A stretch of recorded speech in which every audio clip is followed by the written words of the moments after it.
to computer. Hello. Let's see, go to the page. I'll share it that way I can test my audio. I've got another video due anyway a little later so you can see it. So let me share my screen with sound, and you let me know if you can see it. I'll give you a quick peek of what it looks like. Can you guys see that? Yes. Yes. Good. All right, so this is the channel, and then these are the shorts. Let me see. I'll give you a really quick example one of some of the stuff that we do on there. Admit. Queen Zinga, Queen of Monterenas. There you go. Oops, not that one. This is the 5-year war, but I don't want to play that one. Let me play the whole playlist. Give me a second. To get right back to the beginning. Welcome. Who just joined us? Jacqueline, Flo, I see you there. Welcome. See, Benya, Israel. Welcome to the meetup. All right, let me see. I think this one here. Let's see if we can get some sound on it. Powerful and overlooked stories. The tale of Queen Amanirenas, the one-eyed warrior queen of Nubia, who stood against the Roman Empire and won. Over 2,000 years ago, the kingdom of Kush thrived along the Nile, a land of pyramids, ironworking, wealth, and warrior queens known as Kandakes. Among them rose Queen Amanirenas, fierce, strategic, and unbreakable. She ruled from Meroe, heart of Nubian civilization, where black royalty commanded armies and shaped the destiny of empires. In 30 BCE, Rome conquered Egypt. The world trembled as the most powerful empire on earth extended its reach south toward Kush. But Rome underestimated the people of Nubia, and they underestimated their queen. When Roman troops began pushing toward Nubian lands, Amanirenas saw what was coming. She refused to bow, refused to pay tribute, and refused to let her people be absorbed by an empire built on domination. Before Rome could advance, Amanirenas struck first. Leading an army of elite Nubian archers, the deadliest in the ancient world, she crossed into Roman-occupied territory and overwhelmed fort after fort. Her warriors moved swiftly across the desert, using terrain and speed to outmaneuver Roman formations. They struck at Syene and captured territory, forcing Rome into full retreat. Amanirenas sent a message to the world. Nubia would not be conquered. Rome, humiliated, sent General Petronius with thousands of soldiers to crush Kush. They burned cities and pushed deep into the kingdom. The battles were brutal. Amanirenas herself rode into combat, losing one eye in battle, but never her resolve. She became known as the one-eyed queen who feared no empire. Despite Rome's power, the Nubians refused to break. Their archers stopped the legions again and again. Their cavalry disrupted supply lines. Their terrain swallowed Roman advances. The Romans realized they could not conquer Kush. They could not break Amanirenas. They could not win. Finally, Rome asked for peace, not domination, not tribute, peace. Amanirenas negotiated directly and secured one of the most favorable treaties Rome ever signed with another nation. The southern border was set at Hierai Sicaminos, and Rome withdrew all troops. No tribute, no occupation, no submission. She had forced the greatest empire on earth to respect the sovereignty of her people. Queen Amanirenas stands as a symbol of African power, leadership, and resistance. A queen who fought Rome to a standstill, protected her kingdom, and won a peace through courage unmatched in her time. This is her story, this is African history, and this is greatness.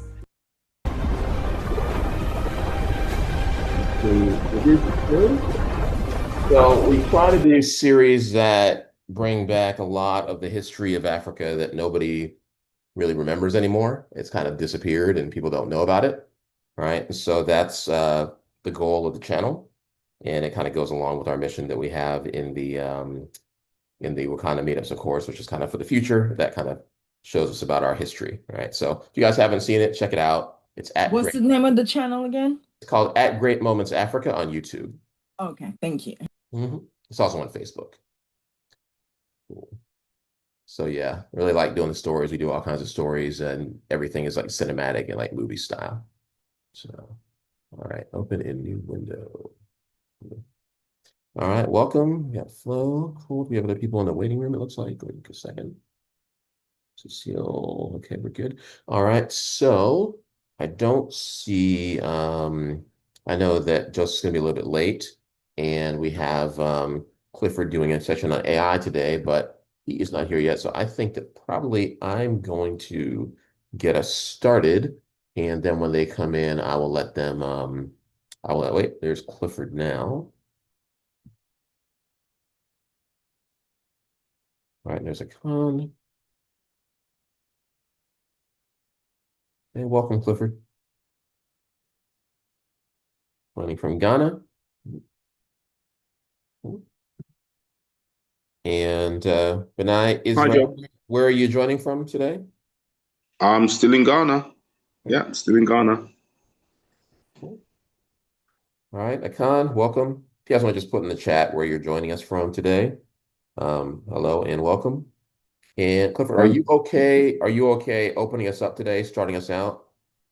Joseph is going to be delayed, so I'm going to be doing some of the invites on social media. So if you are okay to be the first one to start today, we can. Otherwise, there was a little video clip that I was going to play, like 10-minute, that's really good, and we can start with that. But either way, Okay, how long's my session for? you've got about 30 minutes plus Q&A. Okay, that's fine. Do you want to start with your 10-minute bid then? Sure, let's do that. Okay, so here Okay. is it. Yep, I'll play that. Let's see if I can get the screen share here. Make sure we got the sounds. I think everybody was good. So we're going to share that. I was just showing the Shape Great Moments Africa channel that we have. So if anybody hasn't checked that out, please do check it out. I think you'll enjoy it. I'll put in the chat here so you guys have where you can find it. YouTube.com/ad Great Moments Africa.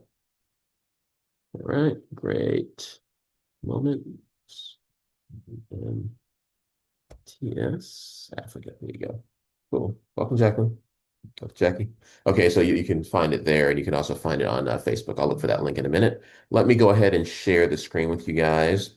Hopefully you can see that. I'm going to start with a video that I really thought was pretty cool, talking about a lot of the stuff that we do in this meetup. It's an interview with Stafford Massey. He is a director of Africa Bitcoin Company from South Africa. And like, we're going to just play the first 10 minutes because he really gives a good concept of what's happening right now and why this stuff is so powerful. So let me go ahead and play it. You guys just let me know if you can hear. We always say, like, we think Bitcoin was made for us, You not guys for hear you it? guys. Because when you guys talk about Bitcoin, you talk about Bitcoin in a way that we Let's hear don't it. fully comprehend. We don't understand what your issues are. Yes. You guys are number go up, number go down. You worried about the price. We like, have you forgotten what this thing is? It's immutable. It's decentralized. It gives me power that I've never had before. So if you go back to Africa, I think you go back to what Bitcoin was made for.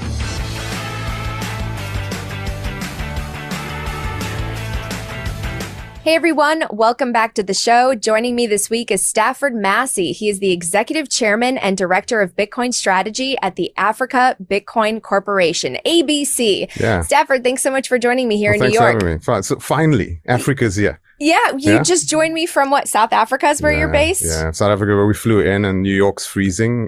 But what a privilege.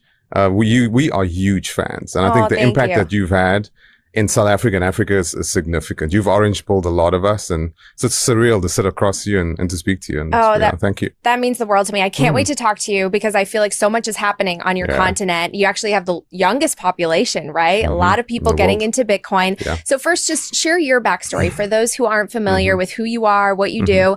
Share with us your backstory, how you got into Bitcoin, and what ABC is. So my backstory is I've been in Bitcoin since 2014. I got in when I was building a little device that plugged into a phone that converted the phone into a card acceptance machine. It was more or less the same time Jack Dorsey was doing it. But when Square was doing it, he was plugging a little white dongle into the phone, and he had an easy job because you guys in the United States were doing only mag swipes. Where we had adopted EMV. So I had the chip and pin. So I had to actually do a secure card across a non-secure device into a banking fabric. So when Bitcoin came along, I was very deep in building banking fabric and actually energizing a chip on a card to go through a phone into a PCI DSS data center, and then the whole acquiring and issuing and switching. And someone came along and said, this thing allows you to convey or transmit value, no intermediary, more securely than we've ever been than it's ever been done in the history of humanity. And I looked at it and I went, this is absolute rubbish. And it took me some time to get to it, but we all approach it in this skeuomorphic way. And I looked through kind of the traditional banking lens, but when it finally dropped, it dropped. And I've been a Bitcoin maxi ever since. And I joined the board of ABC before it was called ABC. It was Altvest Capital. And the reason I love the business, it's Warren Wheatley founded it. That's our CEO. It's a business that was a private capital business, a private credit business that deploys capital into SMMEs in Africa. And it's had a huge impact story and what he wanted to do with it. And I saw the evidence of it. And what I loved about it, it was skewed towards African females. So if you're an African female and you apply for a private credit loan, you actually get biased in a positive way. So it's cheaper. Mm-hmm. And I love that story. And I thought, let me be a part of it. I became the chairman of the board and with a lot of board changes, etc. And then I tried to do the Bitcoin maxi thing with him for a while. It took him a little bit, but then he got it. And when he got it, we sat down and said, how could we take a private credit, traditional private credit business and shove a Bitcoin nuclear weapon into its engine and do kind of what Saylor did? What Saylor's done with digital credit, we thought, why can't we do it with private credit in Africa? And that model works better for us over there because our market's completely different from your market. Your markets are, you guys have low yield, high capital, like lots of capital, low yield. So you're yield starved. Yes. I'm the exact opposite of that. I have huge yields, but I'm capital starved. So what are we doing with the Bitcoin is not generating yield. I don't have to generate yield. I take Bitcoin and I harvest yield. Right. So I've got a lightsaber. I have the capability to take a private traditional credit engine that gets money from fixed income allocators like pension funds. And its weighted average cost of capital is about 12 to 15%. So we lend out at 18 to 25%. And that's cheap. That's really, really cheap compared to any of our competitors. When you go into Zimbabwe, you make a loan as an SME in Zimbabwe, you pay 20% per month.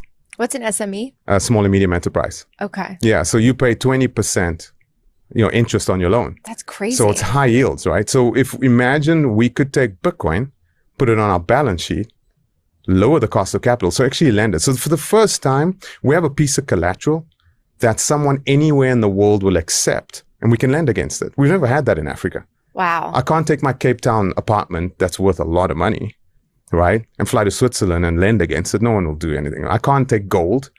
Gold doesn't work for us because what I'm going to put on a ship and then send it, it's not practical.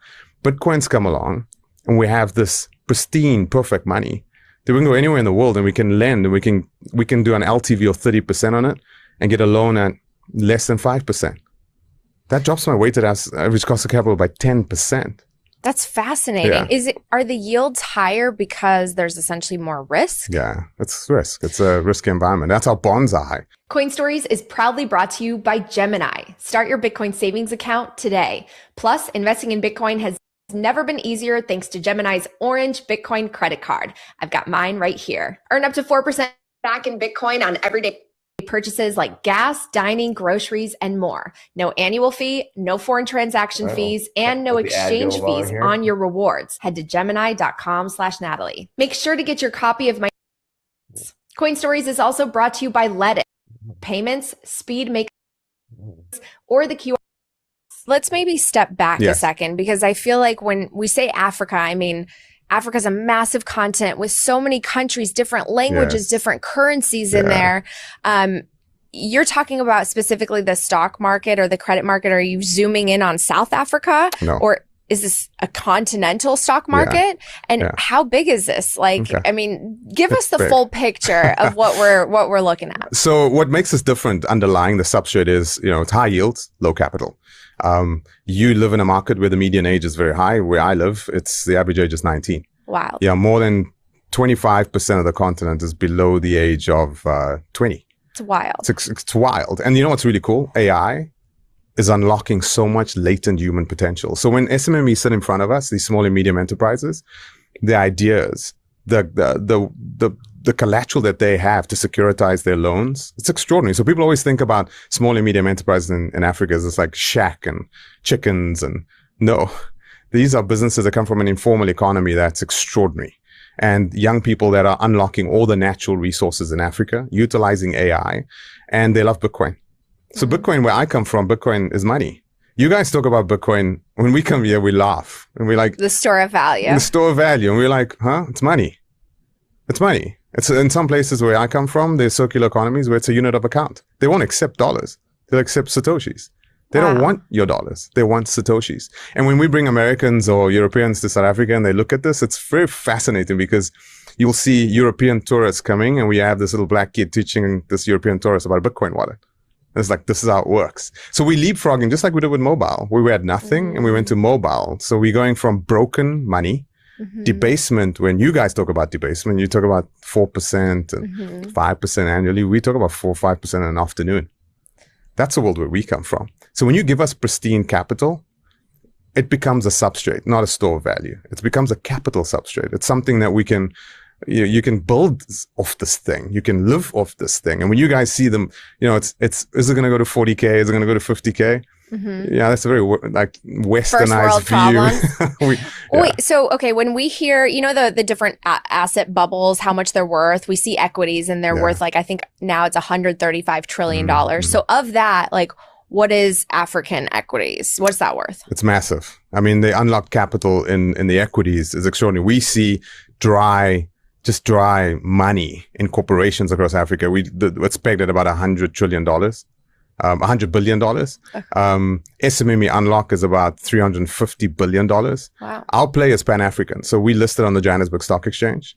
And what makes us different as a treasury company is not the fact that we just listed and we're representing a country. Like, we got MetaPlanet in Japan. You got Strategy USA. You got Smarter Web UK. Africa Bitcoin Corporation is Africa. It's continental. So our JSC is the most mature stock exchange. And we represent the entire continent when we represent it to investors. And that's the opportunity. So 1.5 billion people. We're going to be 2 billion people by 2030. Youngest population, fastest growing in the world. Natural resources unmatched. Our SMME base is dying for capital. And they can't gain access to that capital. And that's a TAM for us. Well, and your continent is so rich with resources. Yes. And I think that people underestimate how much development is going to happen there, especially over the coming decades with this young population growing up with tools like Bitcoin. Can you maybe explain a little bit more about how it's being used as money, especially for those who, again, here in the West, we see it as this store of value.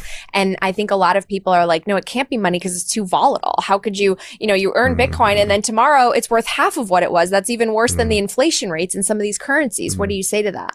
So first of all, if you take a look at how informal economies, if you look at Jesse Myers's breakdown, which you referred to earlier, which is like equities, cash, and, you got collectibles, etc. In Africa, our informal economies are cash economies. They're massive. They're big. In South Africa, the cash, we call it informal. And when we say informal, I think it's unfair because it always makes them less than the formal economy, but it's massive. I grew up in an informal economy. I saw money broken. When payments don't work in Africa, people die. And we don't really comprehend that. And so when you take a look at what we do with money in the informal economy, first of all, the size of that, arguably in South Africa alone, is 30 times the GDP of South Africa. But it's unmeasured. We don't know how big it is. We think it's about 30 times the size. But when I grew up, cash was very well structured, very sophisticated. An ATM to me when I grew up was a black lady that lived a couple of streets from our block. I knocked at a window at 11 o'clock at night and I told her I need 100 Rand. And she'd give me 100 Rand and she'd say, remember, tell your dad I want my 110 Rand back on Wednesday. And when I looked over her shoulder, money was laying piled up on her kitchen. What? I could get a bar of soap. I could get a beer. I could get the money and I could walk away at 11 o'clock at night. It's extraordinary. No one would touch that money. She's protected. Everyone knows her history. She knows everyone else. That's extreme sophistication. That's really extraordinary. Yeah, that's extraordinary. So if you take a look at that, you look at the banking world's inconvenient. But you take a look at how the informal economy has emerged around cash. Wow. It's extraordinary. We also see people that have built, they have so much money. We have SMEs, small and medium enterprises, that approach us for loans. Banks won't look at them. Banks just won't touch SMEs in Africa because the yields are so big in just government bonds, so they won't touch them. VCs won't go anywhere near them. But when we take our analysts and we actually sit down with them, it's extraordinary what we see coming back. I mean, there's a lady that came to us and she wanted a loan and we said, okay, how do you securitize this loan? And she showed us that she had built houses and put money into the houses. She had houses with money inside of it because she didn't put the money into the bank. Gosh, that's so crazy. Yeah. So do you feel like there's a lot of just untapped potential with entrepreneurs and builders in Africa who just are not able to secure capital because of how high the interest rates are, and Bitcoin could be used as a solution? That's our model, right? So it's already being utilized by the young folks, but the untapped latent human potential in Africa. We've always said Africa's rising, and people have become skeptical of that. Like, when is it going to rise? When is this going to happen? And I think we've been waiting for two things. I think we've been waiting for perfect money, and it's here. In Africa, we know that the age before 2008 and the age after 2008, right? It's like after the Bitcoin white paper and before the Bitcoin white paper. Our lives changed because suddenly we had something that couldn't be debased. It was immutable. Decentralized, can't be confiscated. I mean, that to an African is life or death. It's not convenience. It's life or death for us. So perfect money, but at the same time, now we've got artificial cognitions. So we have access off a mobile phone to, so many disparate species of cognitions that give us the ability to pick up soil, take a picture, and tell us how we should fertilize it, what we should do with it, etc. So we've got thousands of PhDs that we can throw at a little farmer, and he can do something different. And now he can generate wealth and store that wealth, but also collateralize that wealth. So when he comes to me and sits down with me, I have the ability to deploy capital at a lower, much, much lower interest rate than ever before. And, the traditional capital allocators in Africa, their weighted average cost of capital is biased. They're sitting with family office money that's expecting a certain return. We raise Bitcoin through equity. Hey, I could easily watch the whole thing because he really beautifully talks about everything that we're trying to do and the reason for the Wakanda meetups, and not only across Africa, but across the diaspora. But he really explains it because, in the West, we'll go, oh, Bitcoin went up 10%, went down 20%.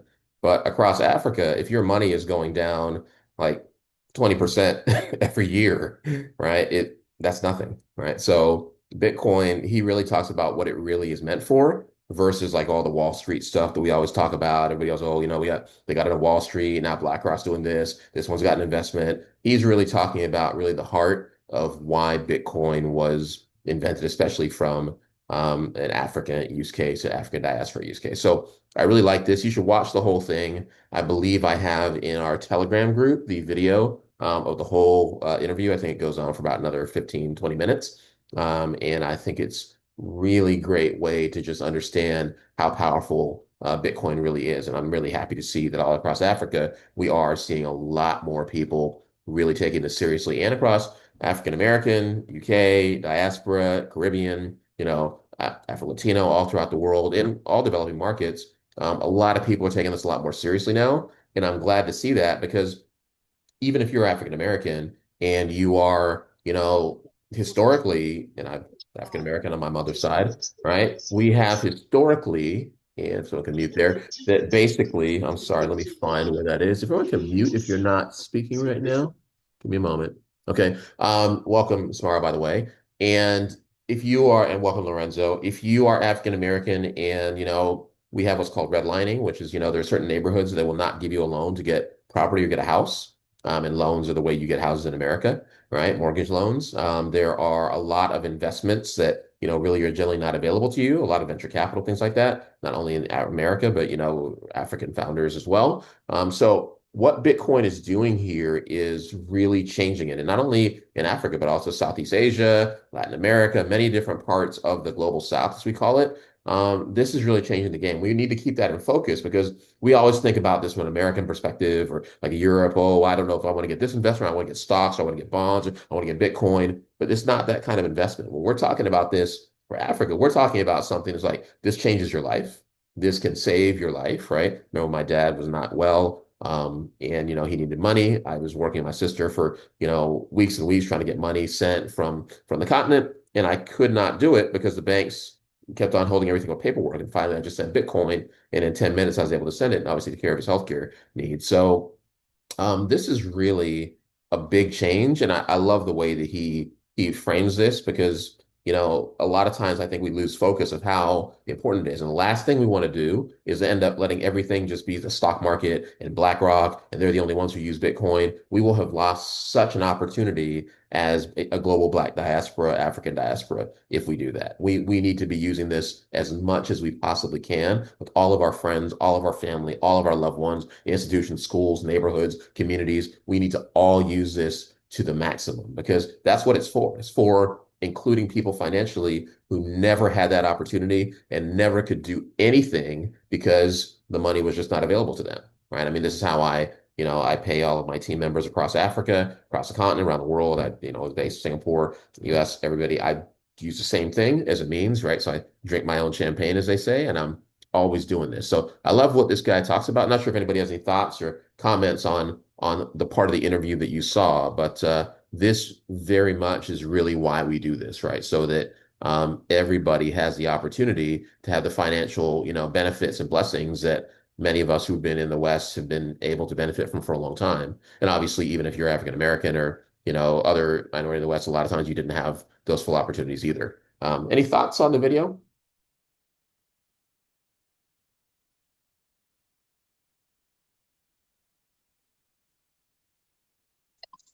Hey, peace and blessings. Thank you very much for that video. That is definitely a powerful piece. And it reminds me, and I concur with you. I'm sorry. First, peace and blessing to the brothers and sisters out there that's on the line. I thank you for setting up this platform. I've been intending to get here for the past several months when you've been speaking on it. I'm finally glad I'm here. All right. I thank you for that video once again. And that is essential for us in this season that we are in to have another type of avenue besides, I mean, I know you're being recorded, but SendWave, MoneyGrams, and Western Union. And when we got the fees on top of that, anywhere from $5 to $50 to $100, like what?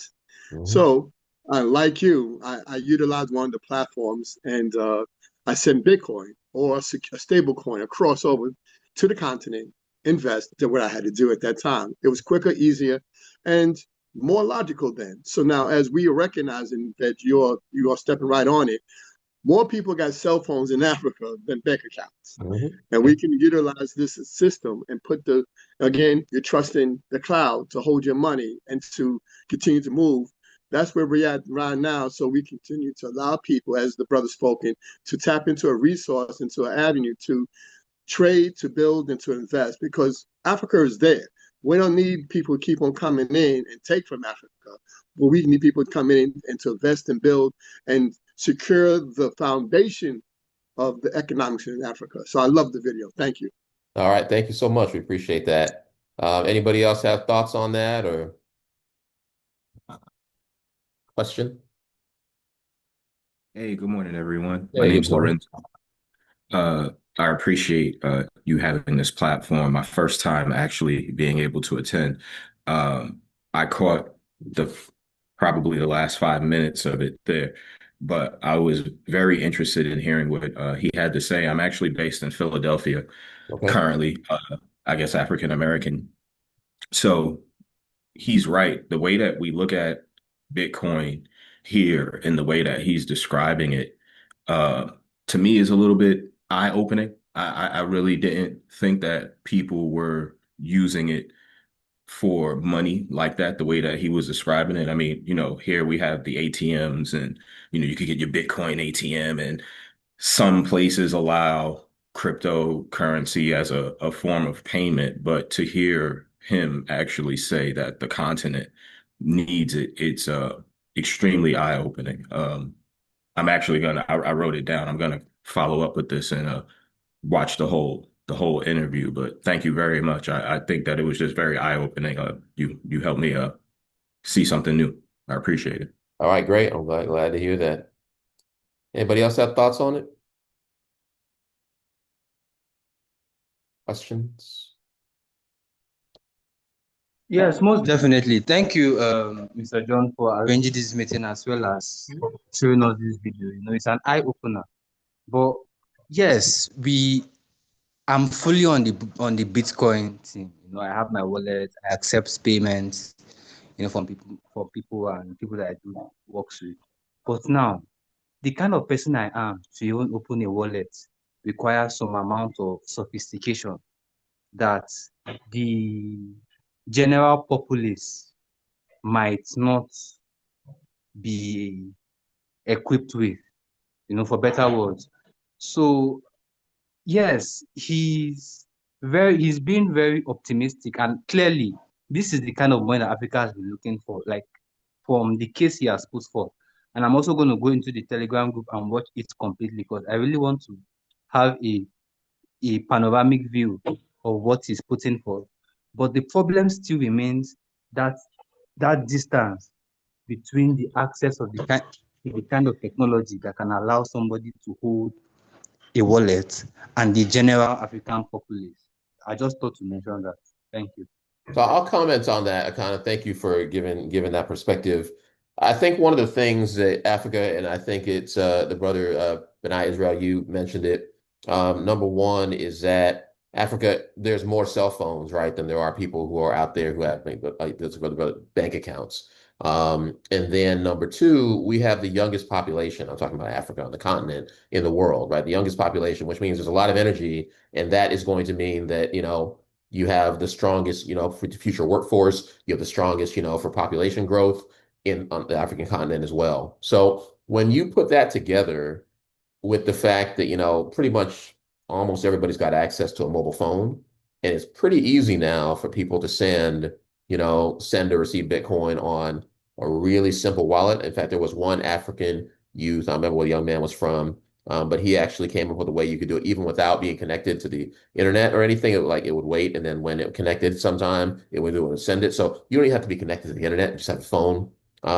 They made it so easy. And the other thing that I think is really powerful is that now, and I talked about it a couple of months ago, across the African continent is the highest number of Bitcoin transactions in the world, more than America, more than Europe, more than Asia. And I'm not talking about the highest dollar amount, because the highest dollar amount is probably not in Africa, maybe America or something, but the highest number of transactions is in Africa, right? And that's a beautiful thing, because that shows you that a lot of people are really using this stuff, right? So I am sure there are a lot of people who are intimidated of it. I'm sure there are a lot of people who've been like kind of like, there's been a lot of, campaigns to get people not to use it, because a lot of people understand that if Africa really uses this, if African Americans, African diaspora really use this, there is a new level of financial freedom that we have never known in modern times, right? And that's a big deal, right? So I hear what you're saying, Akan, on that, and I understand that there's a lot more education, which is why we do this. Clifford is coming up; he does that as well. A lot of people are doing it, but there is just so much advantage for us to take advantage of this right now. That it's not, because a lot of people are like, oh, if we fix this, we fix that. I'm like, get out your phone, go find someone you love or care about, and teach them about it. And that to me is like that's what we got to do, right? I don't think that there's any room to like, oh wait, let's just see if it works out. It's because honestly, the whole economy of the world, and you'll hear about this at Clifford a little bit later, is changing because of AI. Especially AI is going to use Bitcoin and cryptocurrencies as its payment. Okay, and so what's going to happen is by, I would say, 2030, and may not be even 2030. Sorry, give me a second. I got to mute somebody here. I would say by 2030, and if you wanted to say something, let me know, brother. But by 2030, the whole economy is going to change. So if we're sitting on this, we're like, hey, we got to just wait to figure it out. I can assure you that the opportunity is not going to be there anymore. By the time that 2030 comes and the whole global economy has changed, and we're still waiting, we're out of time. Go ahead, Akan, you were going to say something? Yes, yes, I want to say something as regards to what you said about 2030. This was actually an epiphany I also shared as well, that with the adoption of. But currently, with what is happening as regards the launches, the missile launches against the GCC, and with the way the GCC, that's the Middle East and the entire caliphate, have been positioning themselves as pro AI and more or less the future of AI. Don't you think that would put some breaks into the 2030 timeline that you talked about? Because a lot of destructions are going on in Bahrain. I don't know if you have seen the news. Yeah, but I there's have I've access seen. at least. Yeah, it's quite bad. Exactly. So don't you think that pushes further the 2030 timeline, or do we still work with the 2030 timeline? So I think it's still the 2030. I'm going to tell you why. Okay. The main players in this econ that are pushing this are US and China. Both of them know that if the other one gets to what they call artificial general intelligence or artificial superintelligence first, and you'll hear about this from Clifford later, if one of them gets to it first, they're pretty much going to be undefeatable by the other, right? Because they're going to be able to control the computer systems, hack the bank accounts, control the finances, control, robotic stuff. Neither one of them is going to stop. China's not going to stop, and America's not going to stop. So those are the two superpowers that are basically racing, and they're going to keep pushing, and neither one of them is going to stop. So even though there is damage, and I don't really know all the details of what's happening right now in the UAE and the Emirates and everything, I know that it's bad, and I hope and pray it stops. But the AI is not going to slow down because it's basically America and China. They are racing to be the future of the superpower for the world, and AI is what's going to make it happen. So it's an arms race, and neither one of them is going to stop.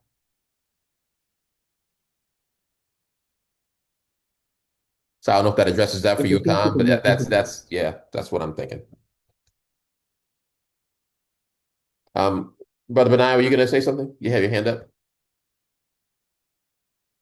Oh, okay. I thought the lock was on. Okay, yeah, I did. Basically, I agree. I do it here, but I also recognize, 'cause I just came from the continent for being over there for several months. And it's a bittersweet that most of East Africa deals with either Airtel and Paysa on their phone already. And so what M-Pesa is basically is a PayPal app that everybody transaction through this particular app that sends money to different vendors. So if we have it at that level, to implement this as Bitcoin and to do transactions alone is just the next step. Even though I see that the M-Pesa can also weaken us because on a click of a button, take down the internet, boom, no more transactions for money. So it's a bittersweet. We have to take it both, but I did hear that it's also you can do it without the internet. So as we continue to grow and build on it, I'm saying in a humorous way, a homeless person, well, no, a beggar came, asked me for asked for money from me. I mean, okay, cool, let's go. I have nothing on me because society is planned you not to have currency in your pocket. And he told me, I got an M-Pesa account. I'm like, wait a minute, you asking me for some money and you got an M-Pesa account. Yeah. So again, that's the wave of the future right now, unfortunately, but fortunately. It is. And I mean, if you actually look at what's happening, I see Christian here, like in China, it's mostly cashless. And Chris, you can correct me if I'm wrong if you're on here. But even if you're like a street vendor or something like that, everybody uses basically the electronic and digital payments, right? So, I mean, that's already happening there. And I think that's what you're going to see happening around the world more and more, right? So you're going to see a lot more people like the guy who came up to you, with his M-Pesa wallet or whatever, and people are going to have electronic. They're going to get very used to this. So, this is something that's happening and it's happening fast. And the reason that I like Bitcoin is because it's open, it's free, everybody can get in, everybody can use it, right? Other ones, it's not like that. It's very restricted a lot of times. People can control it. People can turn it off on you. Like, hey, I don't like what you wore. I don't like what you said. I'm going to turn off your money, right? With Bitcoin, at least as things stand right now, that's not possible. Anybody can use it. Anybody can mine it. It's still free for everybody. So that's why, even though there's a bunch of cryptocurrencies, a bunch of digital assets, Bitcoin is very unique in that it allows us to do that. Anybody can use it that way, right? So it's very powerful for Africa, for diaspora, for the continent, and for all the developing world. Other thoughts or questions on that?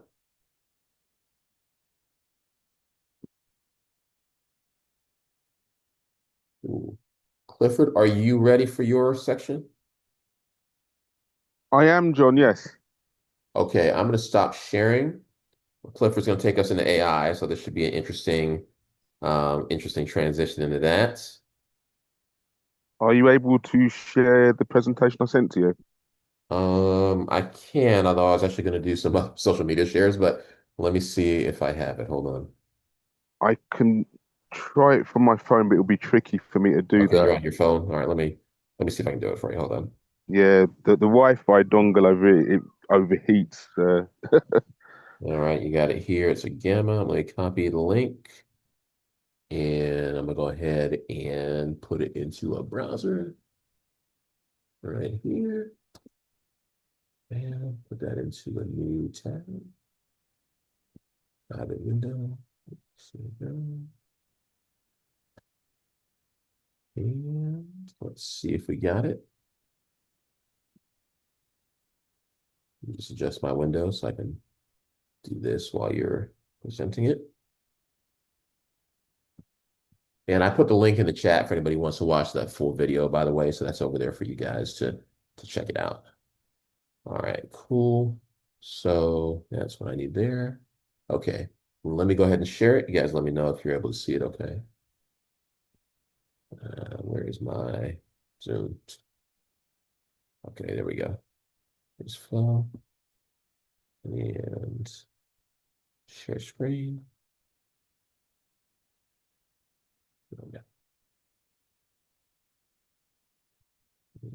Okay. All right, let me know if you guys can see that, okay?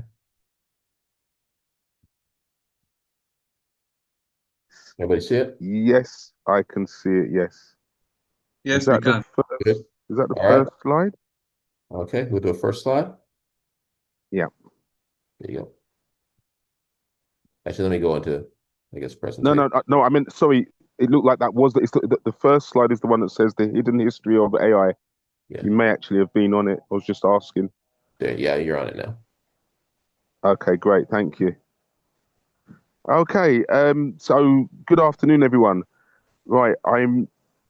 Think I'm sharing my camera at the moment. I think Not so. yet. Not yet. Just your name. Oh, there you go. I think you can see me now. Yeah, there you are. Okay. Okay. Good afternoon, everybody. My name's Clifford, and I'm from Hive. Hive is it's an educational platform teaching about Web3, such as blockchain, cryptocurrency, and all the associated technologies with it, such as obviously AI now, fintech, and lots of other associated technologies. But I'm going to turn my camera off because I don't want cause I'm actually in Ghana, yeah? And sometimes the connection is a little bit slow. So I'm going to, now you've seen me, I'm going to turn my camera off just so I don't cut out at all. You can all still hear me, yes? Yep. Okay, great. So a little bit about myself. I'll keep it as brief as possible because I've only got 30 minutes here with you. Yeah, so my name's Clifford, as I said. I'm of Sierra Leonean heritage, born and raised in the UK. I was in the British Army for about 5 years, from the age of 16 up to the age of about 21, where I was a telecommunications operator. Left the army, and then I got into IT, and I've spent the last maybe 30 years or so as an IT, we'll just say an IT specialist. I've done so many different things in IT. Rather than go through all the names, I'll just say I'm an IT specialist. I've dabbled in lots of different fields within IT. But eventually I've settled on, well, in the last maybe 10 years, let's say, I've kind of settled on website design. However, in the last 7 or so years, I've kind of fine-tuned, or can't even say fine-tuned. I've kind of sidestepped into cryptocurrencies, and also into blockchain technology. And in the last 3 years, I've had to expand my learning into AI as well.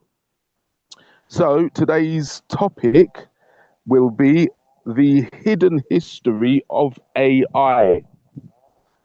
Okay, so as you can see, the first slide, it basically says, okay, well, that's from ancient myths to modern power, presented by me, founder of Hive.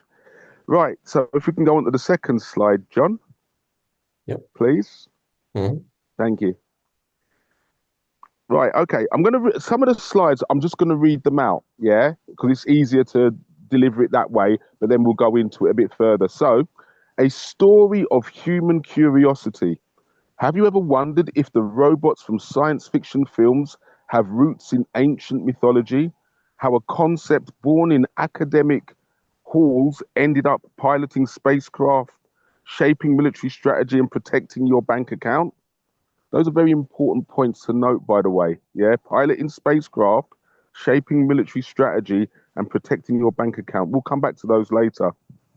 This story involves brilliant scientists, bold ideas, decades of quiet experimentation, and even periods when people thought AI had completely failed. Despite the setbacks, AI kept evolving, often behind the scenes. So basically, what that first slide is showing you is that this topic, and it's a shame we've only got 30 minutes. In fact, what I'm going to do, because we've only got 30 minutes on this, I'm going to create an extension to this presentation, which I'll put on my website, but I'll give the link to John to share with you all another day. But the reason I'm saying that is because this topic, AI, it is a huge subject. For most of us, AI crystallized or became a reality in 2022, 2023, when we started to hear about this thing called ChatGPT. And all your friends and a few of your family were saying, oh, you got to try this new thing. And at first, it was quite a novelty. Hey, look, I'm talking to the computer and the computer's talking back to me. Even though it was only text, you know, it was very fascinating. The fact that you could have a conversation, you could now have a conversation with your computer. Correct me if I'm wrong, but prior to ChatGPT, that wasn't common practice in the sense that we could type things into our computers or our phones and get a real response. Can anyone think of anything or any area that we could do that before? Anybody? Right off the top of my head, I would say, you know, Microsoft had that paperclip icon that jumped around your Good screen. one. Yes, paperclip. Yeah, that's true. Yeah, but correct me if I'm wrong though. But you are correct. But I think what happened with was, and we're actually going to come back to clip it later on. You typed in your request, and it basically brought back the results. Yeah, like, you know, how to I don't know. Can't even think. That's been such a long time since I used it. I don't know. Where's so and so button? How do I indent a paragraph? And it would tell you. It would provide a link, or maybe give a brief explanation, and then it would provide a link to the right place in the help files. Is that correct? Yes, you're correct. Okay. So even though it was a form of artificial intelligence, that was actually more of a search capability. Yeah. There was no, and this is how we all kind of got tricked. I'm actually jumping ahead of the slides. This is such a huge topic, and I love AI. I'm gonna get a T-shirt made. I love AI. But I tell you what, it's some dangerous stuff. It is extremely dangerous. Jumping back to Clip It for a moment. Clip It, that little paperclip thing, whatever it was called, Clip It or Mr. Clip, can't remember now. Basically, it relied on information that it already had. All it was doing was retrieving information from the help files, basically, that came with your Microsoft Office or Microsoft Word package. Yeah. But still, we can still call that a form of artificial intelligence. It's not real, and it's displaying intelligence. That's fair enough. Can we go on to the next slide, please, John? Yep.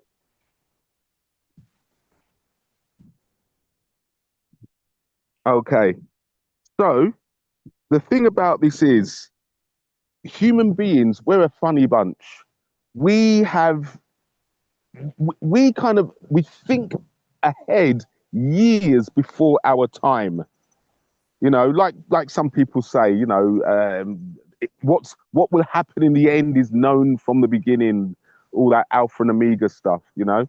But we tend to, many of us, not all of us, but many of us, and I think more and more of us, we tend to be forward thinkers.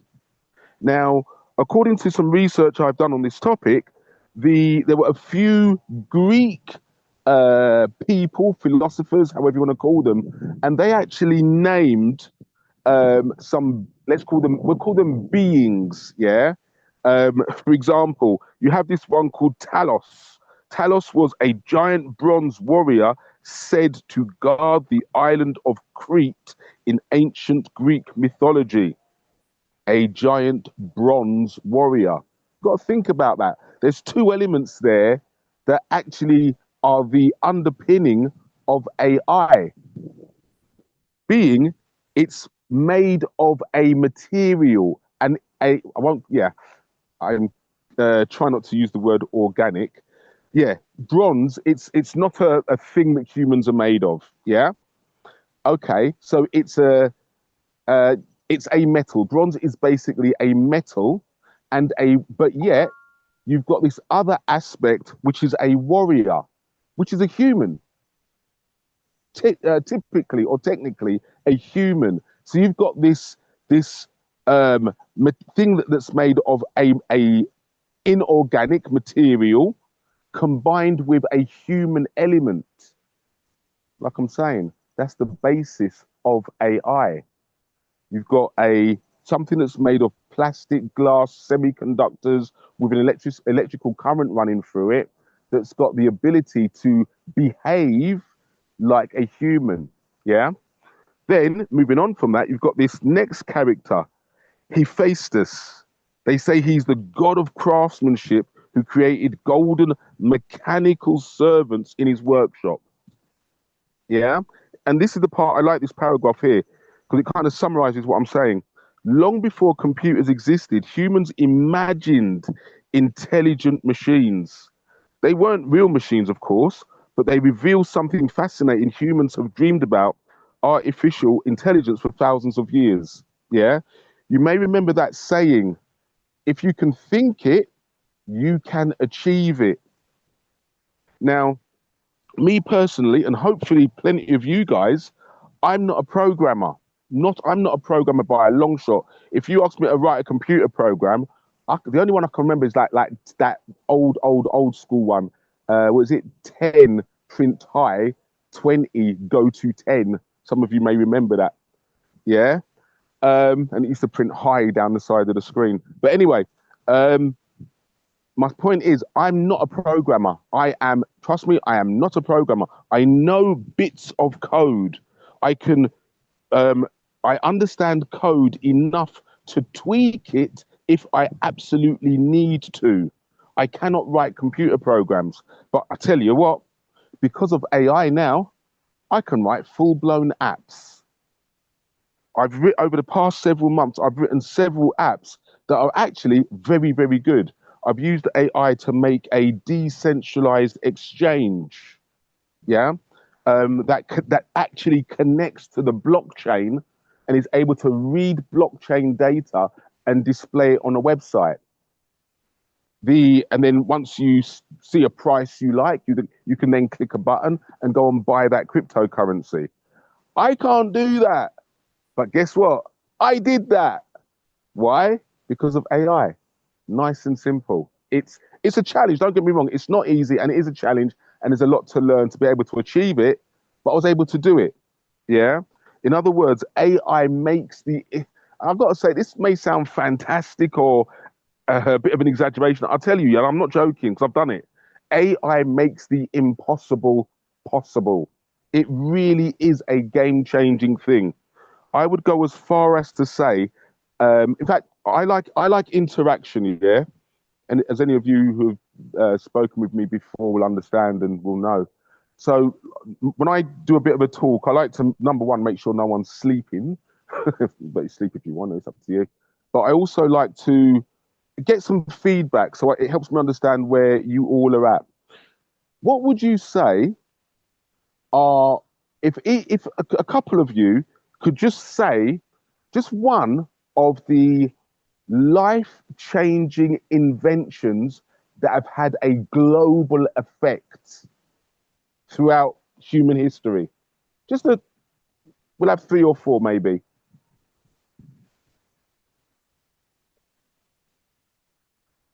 Anyone? Not to be funny, but sliced bread. You know what? Yeah, I'm not being funny. I'm not being funny either. That's the first one that came into my mind when I was thinking of this earlier on. I'm like, sliced bread, really? Look, Okay, I'm gonna ask. You know transportation, what?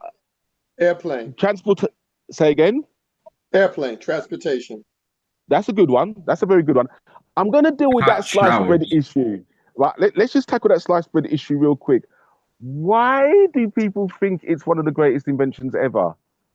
Anyone? I just it puzzles me.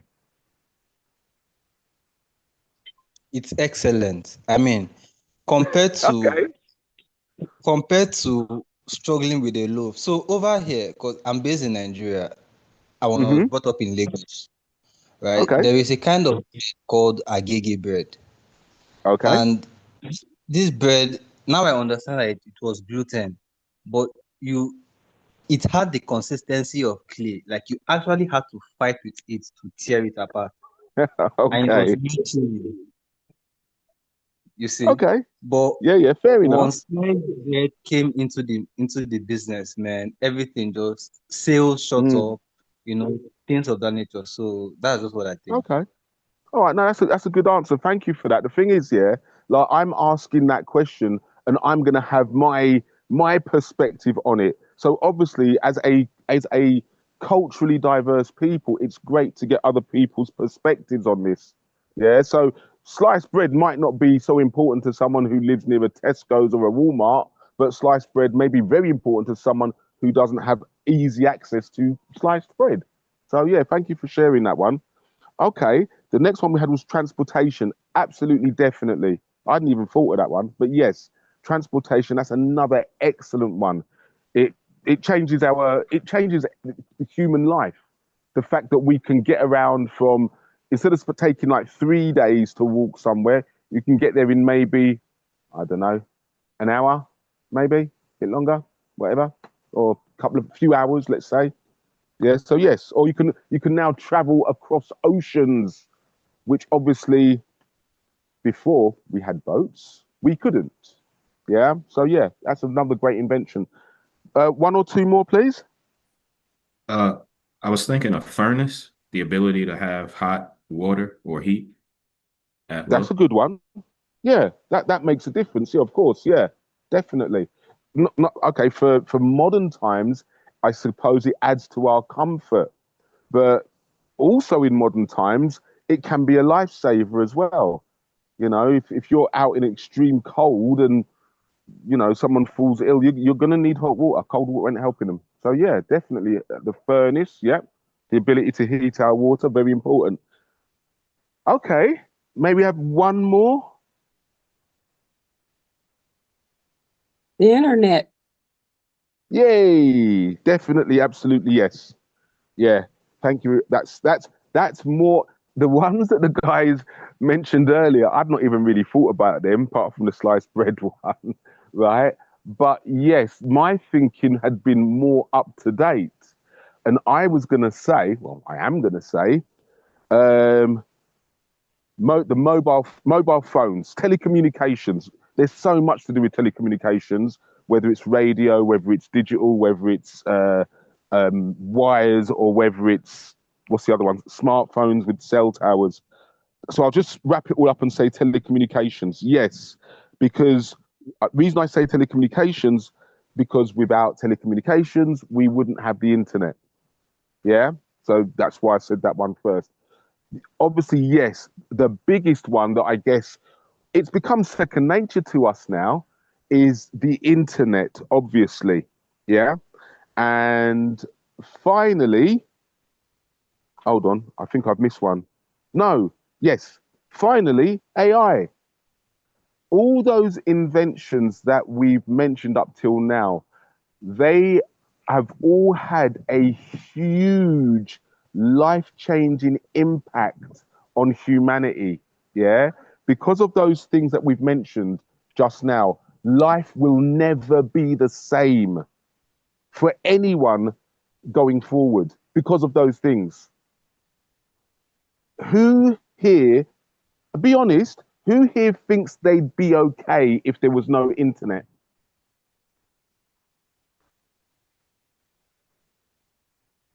Be realistic. If you think you'd be okay if there was no internet, please say so. It's not a trick question. Okay, it kind of is. So I'll take a shot at that. I think since when I Go grew on. up, there was no internet. I'm gonna have to say Yeah. yes, even though it'd be very inconvenient now, but I think I'll be okay. Okay. All right. No, that's fine. It's good of you to be brave, John. Well done. Okay. Here's the thing about the internet. Okay. Well, for a start, John, we wouldn't be having this call. Right? Yeah. That's true. Now, you see, when you start to look at all the ways that the internet is now embedded in our lives, yeah, there's you wouldn't believe the ways that the internet is embedded in your life. For example, okay, let's say you want to listen to the radio. Yeah, you're, oh, okay, I've got no internet. I'll just turn my radio on. Of course, you can just turn your radio on. But the fact of the matter is, a lot of the time, even the radio station themselves, they are connected to the internet in some way to be able to deliver you the show. Yeah? Not necessarily, but quite often these days. Even if we look at banking, okay, we say, okay, well, I don't have the banking app. I could do without the banking app. Okay, maybe you could do without the banking app. But the first thing is you've now got to go and find a branch to withdraw cash. Yeah. And then once you found a branch, if there are any in your area, yeah, once you found one, then you better hope that that bank wasn't using a central database that was located somewhere else through the internet. Okay? There are even if let's just say that bank that you decide to use isn't connected to the internet, which would be a flipping miracle. I've actually worked in banks and they actually use the internet quite extensively nowadays. And I haven't worked in one for a good couple of decades now. Anyway, so even if they were able to go to a cash drawer and get the money out and give you the cash, you've now got to go to a store. Okay, now you better hope, first of all, that store accepts cash, which at the moment, yes, I'd say 70% of stores in the world accept cash. Yeah, I'm just plucking that number out of the air. You can look it up if you want to. And that number, by the way, that number is going to decrease and decrease and decrease and decrease and decrease until there's like maybe 5 shops in the whole world that actually take cash. Mark my words. One day there will be no cash. And you can partially thank AI for that as well. But when it happens, you won't be thanking AI at all for that. Anyway, so yes, providing you've been able to get some cash from the bank that's not connected to the internet, you arrive in the shop, you better hope that shop also hasn't been doing their stock inventory over the internet, isn't using a terminal, a pay point or a payment terminal that needs to be connected to the internet in order for the drawer to open. Probably got a manual opening as well. Yeah. The point I'm trying to make is there's so much of our life nowadays that is connected to the internet. John, how long do I have left? You got another good 10, 15 minutes, so we'll do some questions afterwards, so you're good. Okay, I'll speed it up a lot. This is a huge topic, yeah, by the way. AI, it's not what you think. AI is, it's not this new kid that just arrived on the block and said, "Hi, I'm ChatGPT." Doesn't go like that. Anyway, let's continue. So, John, if we can go to the next slide, please. Okay, so basically, since approximately as long as, I can't say as long as humans are around, let's put it like this. Excuse me. As long as people have been philosophizing, yeah, studying philosophy, studying ethics, studying the future, as long as, or even since the creation of, since man and woman started creating machines, yeah, That's how long we've been thinking about artificial intelligence. I'll just read part of this page here. The Enlightenment and mechanical marvels. During the Enlightenment, philosophers began asking deeper questions about intelligence. And that's the root of it all. Once you've got a machine, I don't know if any of you ever did this, yeah? As a child, I was very imaginative. And when I was first presented with a calculator, I was fascinated. Oh my gosh, I'm pressing this button and it's showing me a number. Hey, look, I can turn it up and make it say hello and all that stuff. Yeah. But I could not get my head around the fact that this machine could calculate 3 plus 4. Wow, that's amazing. How, and the first thing I'm thinking is, how is it thinking? How is this thing in my hand able to think and generate an answer? The reality of the situation was they weren't thinking at all. Yeah. And that's where AI starts to differentiate from another subject called programming. When you're dealing with programming, you're dealing with instructions. Okay. You're basically coding in whatever computer language. There's hundreds of computer languages nowadays. You're creating a set of instructions that tell a device, whether it's a phone, whether it's a computer, whether it's a laptop, whatever it is, a tablet, whatever, you're telling it, or even a train, yeah, or whatever it is, even a car, you're telling this device, machinery, whatever, you are telling it what to do, specifically what to do. It isn't thinking. It's just executing code. It's executing commands. That's all it's doing. There's no thought process there. And just to jump back to the slide for a moment, as we can see, it says in the 18th century, audiences were amazed by a mechanical chess playing machine called the Turk. It actually turned out to be a hoax. If you got some time, look up about the Turk, yeah? It's even the way that the guy made it, I'm like, wow, that's like a bit of engineering. It's an engineering marvel, the way the guy actually made this machine called the Turk. Like I said, when you got 3 minutes, just look it up, the Turk chess playing machine. Anyway, basically it was a scam. Yeah, it was someone was moving the chess pieces. It wasn't a machine doing it at all.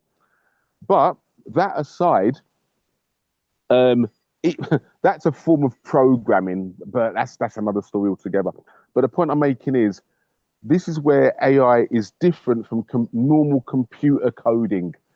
Normal computer coding, it's a processor, some kind of central processing unit or CPU. It's just executing commands. It's doing what it's told line by line. AI is different. With AI, there's actual artificial intelligence. Yeah.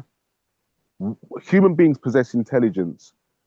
If you decide, and you also possess something else, which is autonomy or agency, you can do things of your own volition, meaning you can do things of your own free will. You have choice as to what you're going to do next. And the reality is, you actually have infinite choices. Yes, we do watch TV, we do listen to certain types of music. Yes, we are programmed, we do what our parents or our bosses or our friends and family say. Yeah, we're programmed to an extent, but the way we carry out those commands or wishes of other people, we choose how we do it. If someone says to you, when you're a child, you get told, go to bed. Okay, you may walk briskly, or you may feel a bit brave that day and just take your time and, try your luck. But yes, ultimately, we can do a myriad of things we can do a million different things in a million different ways. That's autonomy. Yeah, that's intelligence. Now, artificial intelligence is basically something that can mimic what a human can do. We call it AI it's generally based on what humans do, but don't forget AI, it's not limited to just what humans can do. a a an AI. I'm going to introduce a little bit of a not so pleasant side because there is a not so pleasant side to AI. AI can emulate a chicken. Yeah, you know, it could behave like a chicken, or it could behave like a piranha that could live out of water. Yeah. And I'm making a joke, but at the same time, there are people out there that are doing things with AI that you wouldn't like. Okay, John, can we have the next slide, please? Yep. Thank you. Right, so what we have on this slide is something called the birth of modern AI. Now, I'll let you into a little secret. I made this entire slide deck presentation using AI. All the images, a lot of the wording, I had to put in a structure and the basics for everything, but the AI created this particular presentation for me. And thanks to John, he introduced me to this presentation software. It's called Gamma. You can find it at gamma.app. So basically, and now the reason I'm mentioning that is AI is not perfect, but it's getting there. But it's not perfect, but it's getting there. And that's actually a loop that AI is in, where it's going to improve and improve and improve and improve. And we're already seeing that with deep fakes. When AI first came out, you know, it was drawing these pictures of people. They looked really good, quite artistic, but they tended to have 8 fingers or 2 fingers. Yeah. And a lot of people said, that's not real. That's AI. Look, he's got 8 fingers. Yeah. And then obviously it got better and better and better and better until now you can watch a video of Darth Vader and Donald Trump having a fight with lightsabers and you wouldn't know the difference. Well, obviously you would because Darth Vader's not real. But I think some of you may have seen that that clip, that deep fake of Barack Obama and Donald Trump having a fight. I think they were sitting down next to each other in some meeting somewhere, some kind of event, and all of a sudden a few bad words were passed between them and they started fighting in this deep fake. And obviously, if you're none the wiser, you'd think it was real. That's what a deep fake is. So all I'm saying is AI is getting to the point now where back in the day they said, what is it? The camera never lies. Okay, well nowadays the camera's the biggest lie there is.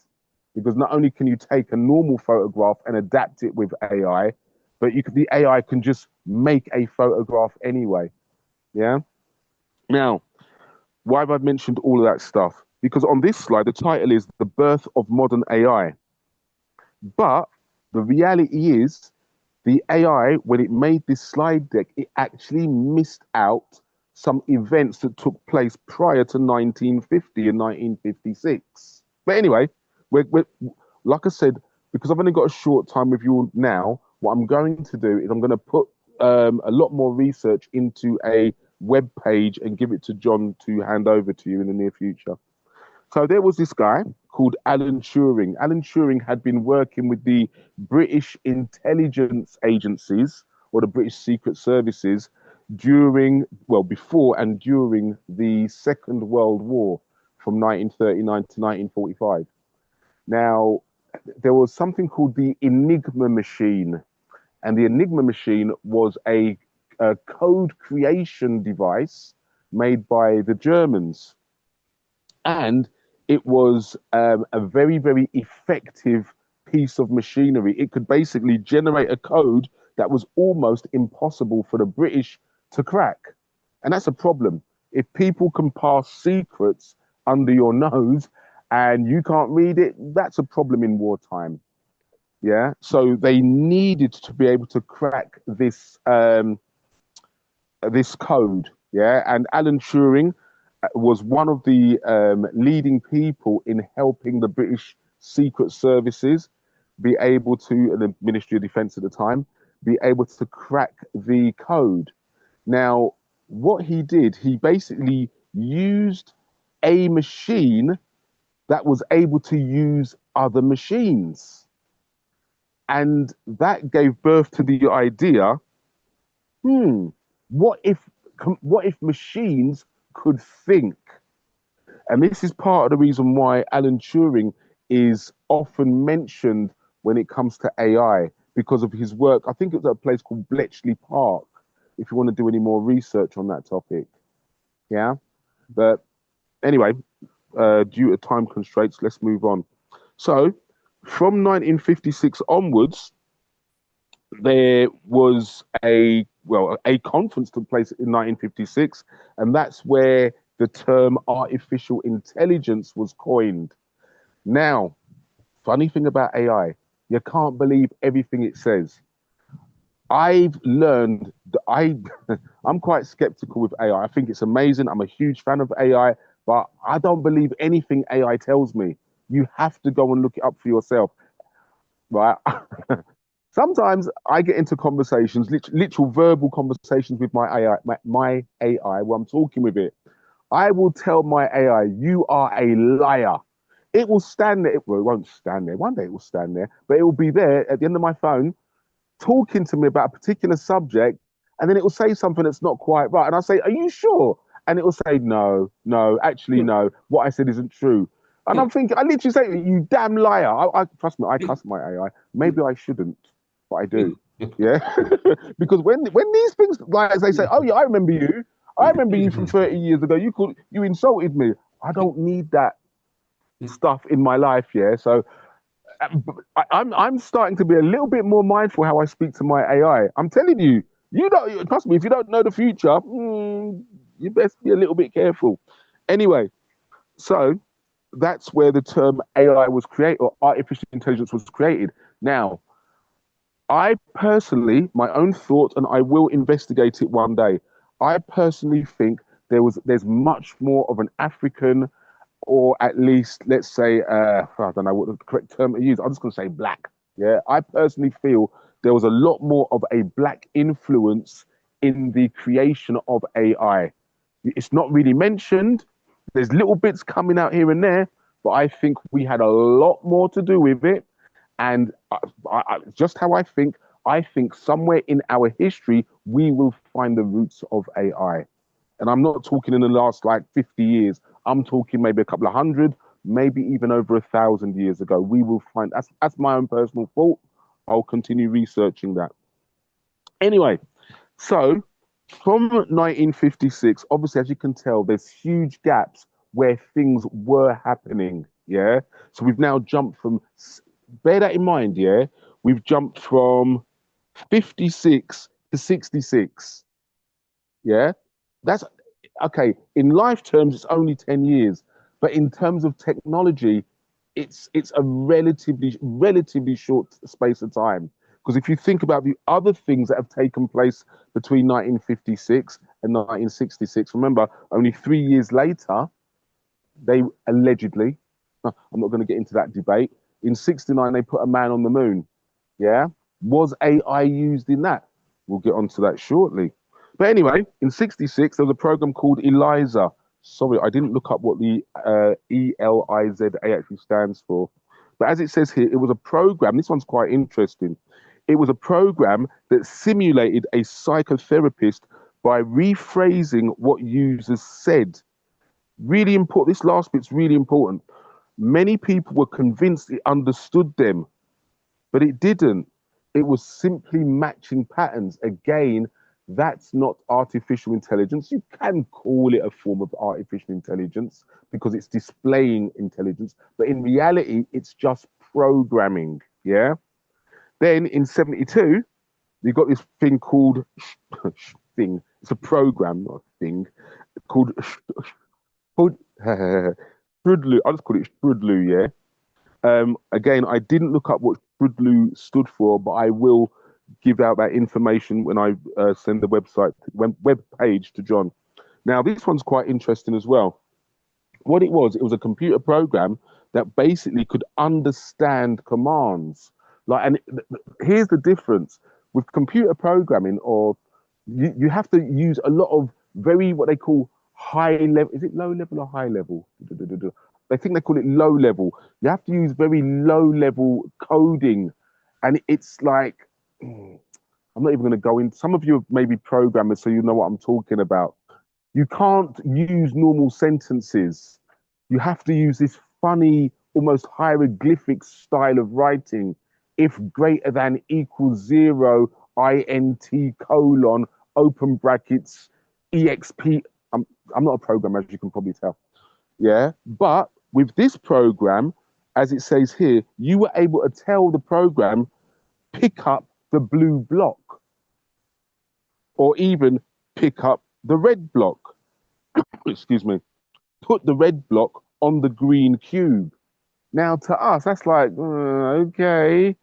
But what was happening in the program? The program was actually doing those things. Now, again, to us in 2026, it's like, so what? Wow, a newborn baby can do that nowadays, almost. Yeah, but in those days, in 1972, that was a huge feat. You know, it's like, trust me, the stuff we're seeing today, like AI and all this, in 40, 30 years' time, your grandchildren, great grandchildren, they look at and say, Granddad, you were amazed by that. Really? You know, because to them, they'll be so much more advanced. They'll think that we were living like how we look at the 1800s now. Okay, could I have the next slide, please, John? Oh, my apologies. I've just been speaking about that one. Sorry. So if we can go on to, yes, I think we need to go on to the next one. The AI winter. The next one's called the AI winter. Sorry, I was actually just talking about that one. This is the one, I'm currently on. Okay, so basically, the road for AI, it's not been an easy road. There's been a lot of setbacks, because remember, you're dealing with a new frontier. You're dealing with an aspect of, I don't want to say computing, because it's more than computing. You're dealing with an aspect of humanity that's never been dealt with before. Man's interaction with machine, but on another level. You know, we invented the hammer, we invented the motor car, we invented the TV, but then we invented the robot. But the robot was only doing what we told it to do, even though it could do it all day and all night for weeks on end. But now we were stepping into a realm of, I want the machine not only to be able to do what I tell it, but I want it to be able to do what it wants to do.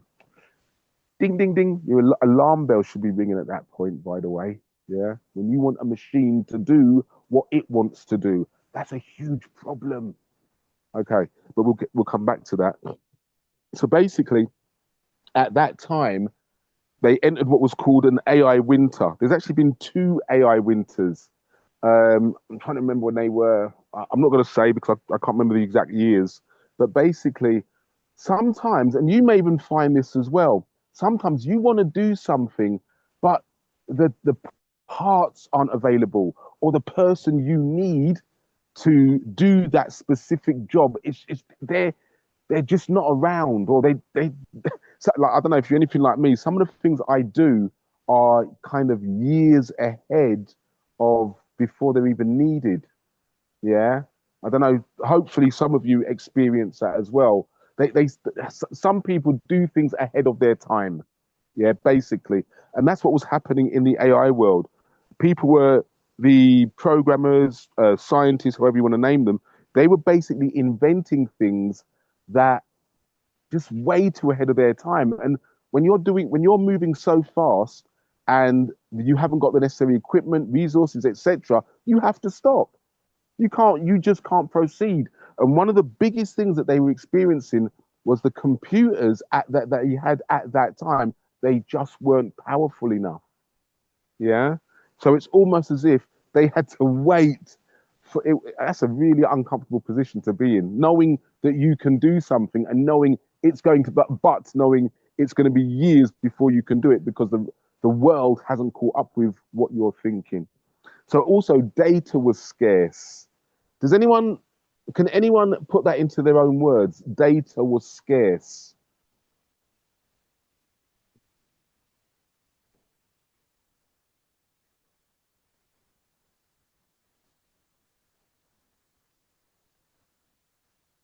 Anyone? Can you all still hear me? Yeah, we can. Could you repeat the question? Yeah. Okay. Um, One of the things that was holding up progress with AI's progress was that data was scarce. Can anyone put that into their own words? Salem said in the chat there wasn't enough data.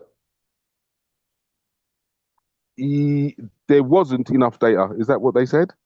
Yes, Salem. Okay, yeah. Thank you for that response. However, could you expand on that, please? Or could anyone expand on that a little bit? It's really important. They do not have enough information to test all their theories. That's a large part of it. Yeah. In other words, there was not enough recorded information that they could feed the AI. Hmm. Yeah. AI, I don't know if you've seen those movies. Like I watched one the other day. It's called War of the. It's been out for years. War of the Worlds with Ice Cube. They did a remake, and Ice Cube's in the newer one. Yeah.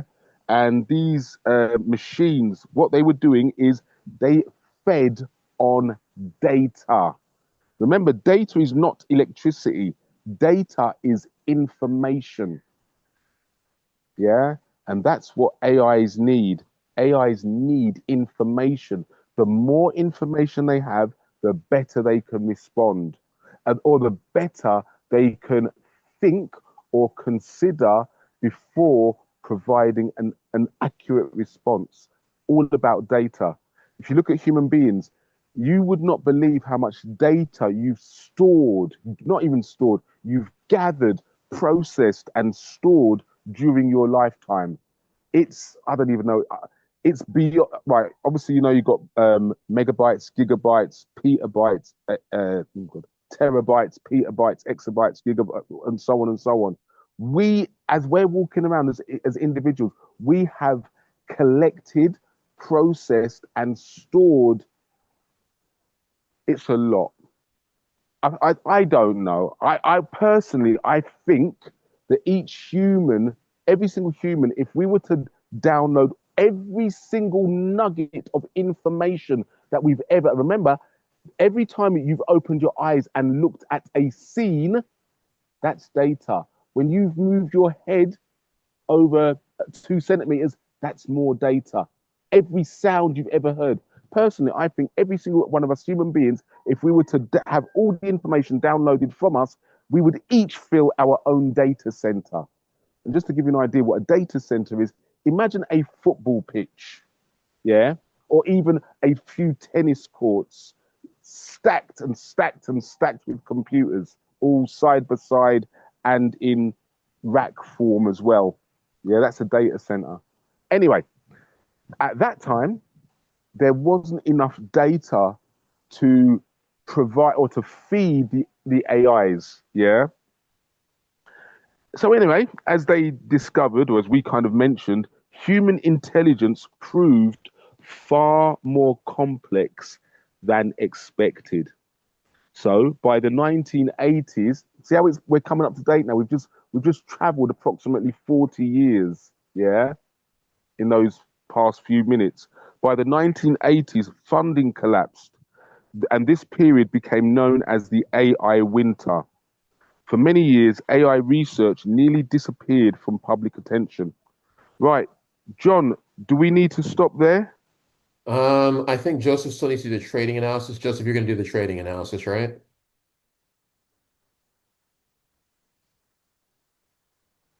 You on there? Joseph, are you still on? Yeah, there it is. Joseph, can you hear me? Well, I cannot hear Joseph. Can you guys hear me? I can hear you, yes. Okay. I think Joseph is going to do the trading analysis, but I'm not sure if his audio is working at the moment. So if you want to go like another 5 minutes and wrap up, I think that's fine. All right, thanks, John. Okay, so from where are we? Okay, so right, so on to the next slide, please, John. Are you already there? Yeah. Okay, so we've got what's next called the hidden revolution. And you've got this new thing that came along in the AI arena called machine learning. Yeah. So what they realize, these scientists, they're very smart people. Yeah. I'm not kidding. People that, and I'm not necessarily talking about me. I'm not a programmer. I'm not particularly clever. I'm just a regular guy. Yeah. But I don't want to use the term eggheads either.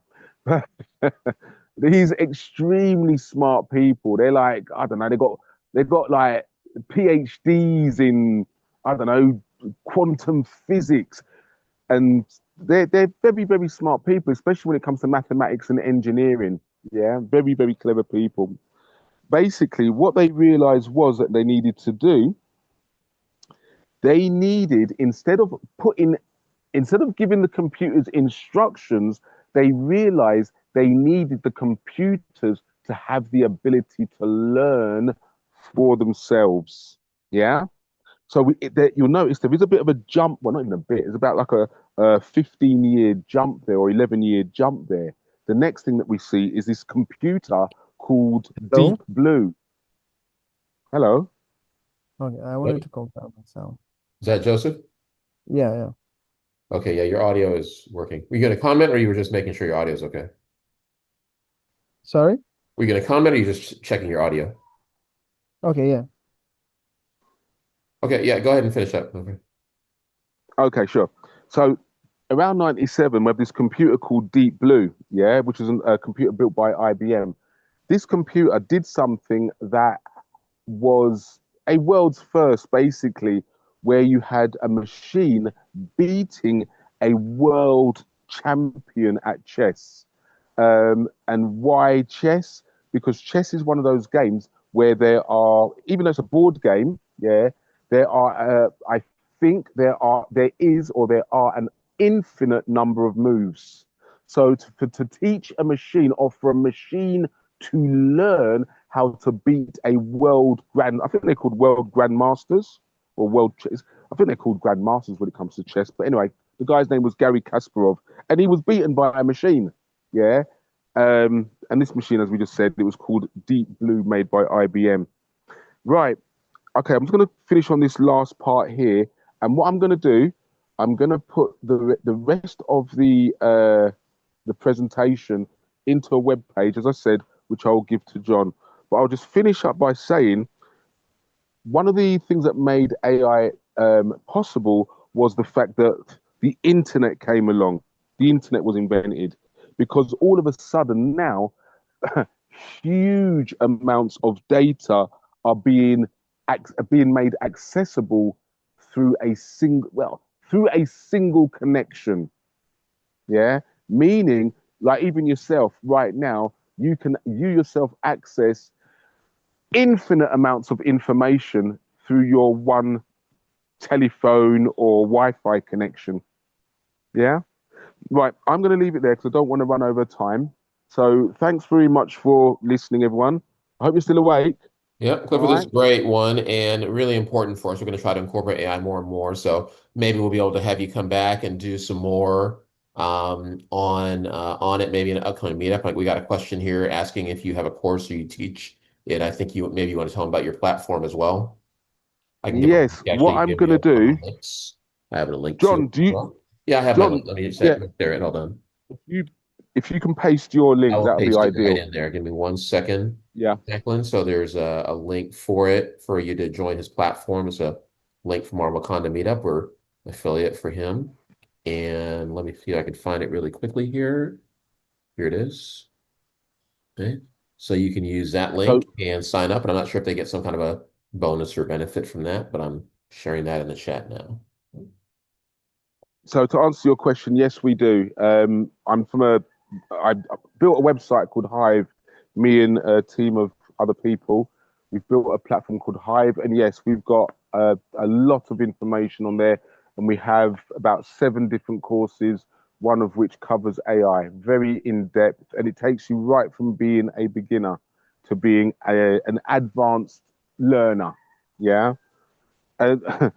You can't master everything in AI. You can't master everything in computers. You can't master everything in Web3, blockchain, cryptocurrency. You can't master it all. Why? because there's new developments every day. Yeah. So all we can do is help you learn as far as the world has got now and then try and help you to keep up. Okay. Great session, Clifford, as always, and hopefully we can continue the AI discussion as well. So that's really, really key for all of us to understand right now. And I'm going to switch it over to Joseph. If you're ready to do the trading analysis, I think we can go until the top of the hour here. So you got a little over 20 minutes plus some time for Q&A. If you'd like to go ahead. Yeah, okay. Can you make me a host so that I can share my screen? Yes, let me do that now. Hold on. You should be able to share now.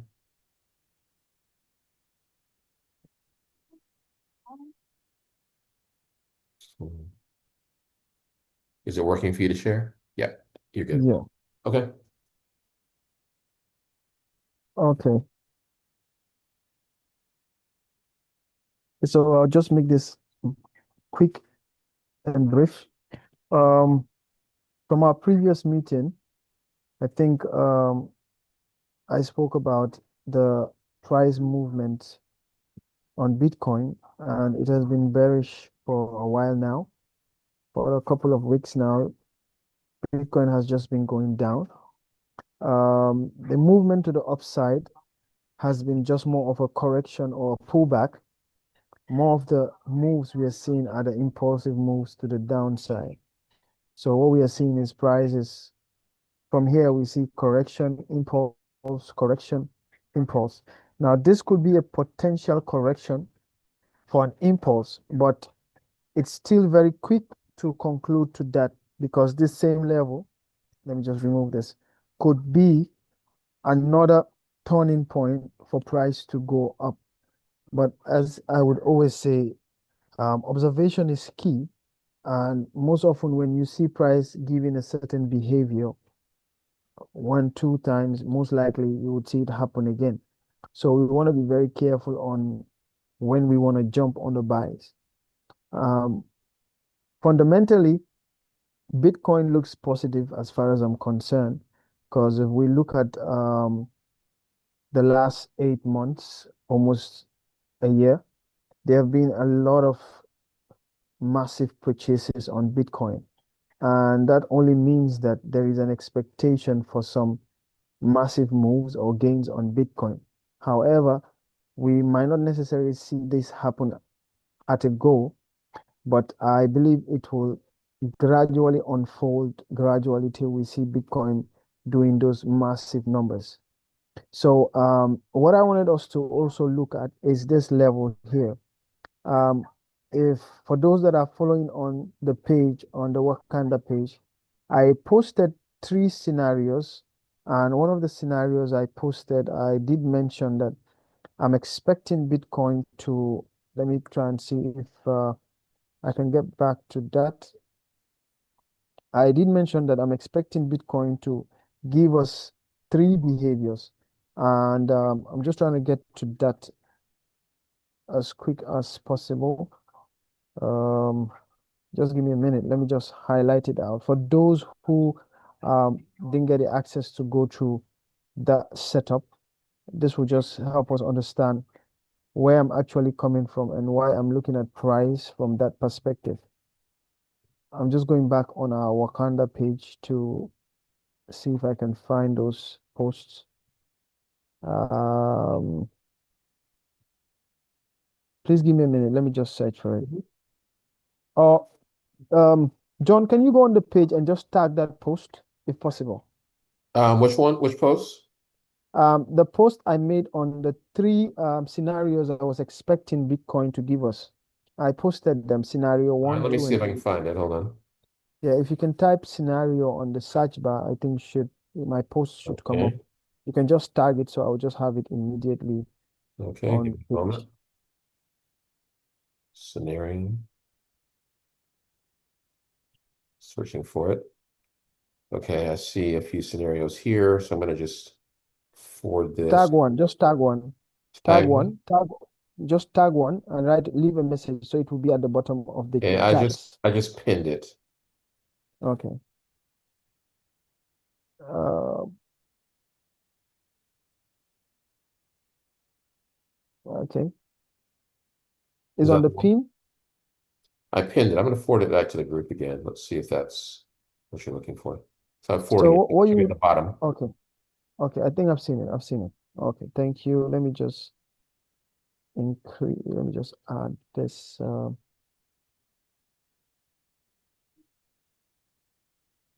So this was the actual scenario. Are you guys seeing my screen? Yes, let's see. Okay, so this was actually the scenario I was looking at when I mentioned the three scenarios that I'm expecting price to behave, which was, okay, so let's just look at the first one. So this was the first one. The first one, I was expecting price to come to this weekly level. This is a demand zone. I was expecting price to come into this zone and reverse to the upside. Okay, that's the scenario. This is the first scenario. And the second scenario I was expecting is for price to fake out at this demand level, and pull back up and continue going up, or for price to actually break this demand, retest, fall down to this bottom level, and possibly give us an upward move. So we're able to see scenario two happen, and I would explain that quickly here on this page here. So now that's the scenario we are seeing. So if you clearly look, this was the fake out I was anticipating that would happen. So this is a clear fake out on a weekly time frame. So you could see this is more or less our entire demand area. Why? Is because this was the last base zone price created that gave us an aggressive impulse to the upside. So if we look at this entire move, we can say these two levels are the source, or this is a continuation of the source that led what to the impulse to the upside. So most definitely, I expect price to give us a certain reaction when it comes to this level. That's why I have this level and this level as my two key demand zones that I expect price to react significantly. So what we are seeing is for the last 1, 2, 3, 4, 5, 6 weeks, we can clearly see that price has been struggling to sustain below. It did go below the zone, but it could not sustain below. So when I say it could not sustain below, we are not seeing the candle bodies closing below the zone. Every other thing that has to do with the candle bodies is actually closing above. So once the bodies of the candles are closing above the zone, it's telling us that price is not actually breaking. Because if it's going to break, like we see previously, you can clearly see for us to have seen price come below, we had to see the movement of price through the candles closing below. So you could clearly see that this next candle that formed closed completely below the entire zone. And that is why we had price continuously going down. And it did leave this area significantly. Likewise, if you look at this area, this was a zone I was looking at, even though it's a minor zone, but you can clearly see what we had was that the candle broke completely. So when you see a candle break completely out of the zone with a candle body, that's actually a breakout. So you just need to wait for a follow through, which would be a pullback and a continuation. So I'm looking at these scenarios, and that's why I had scenario 1 and 2 and 3. In this case, we are seeing more of scenario 2 happening. We had price come all the way down, but closed above. So if you look at a candle, the typical nature of the candle is this level here would be the highs, and this would be the lows. In this case, this is a bearish candle. So a bearish candle actually will open up and close down, meaning it's moving price down. So this was the open, this level here. This would be the open of the candle, and this would be the close of the candle. So what this means, that price came this high, came this low, but for one reason or the other closed at this level. So we have price open at this level.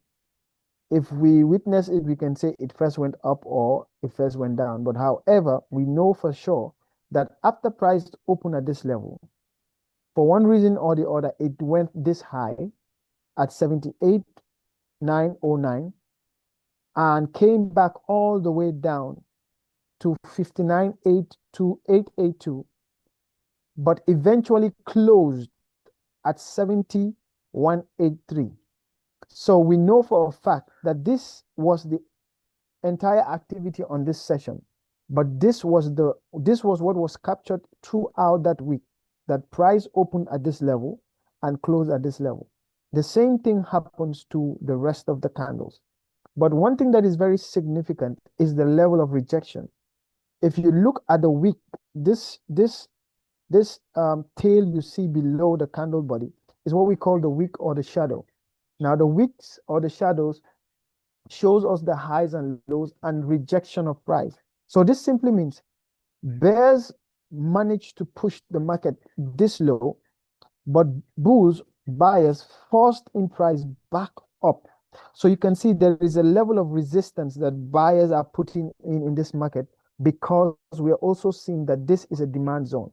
And just as usual, we expect price to sell at resistance and buy at support. We expect price to sell at supply and to buy at demand. So that's the same behavior we're seeing here. So I'm still observing this because I want to see a positive bullish move on this level before I can conclude that we should be expecting more buying pressure or buying power. But for now, I would say there is more of a resistance than a move. And what we are seeing is that price is resisting to go below this level, which is the 76.730 at this point in time. And we are currently seeing that in as much as we had price move all the way this up, it's still falling down. We still have one more day for the weekly candle to close.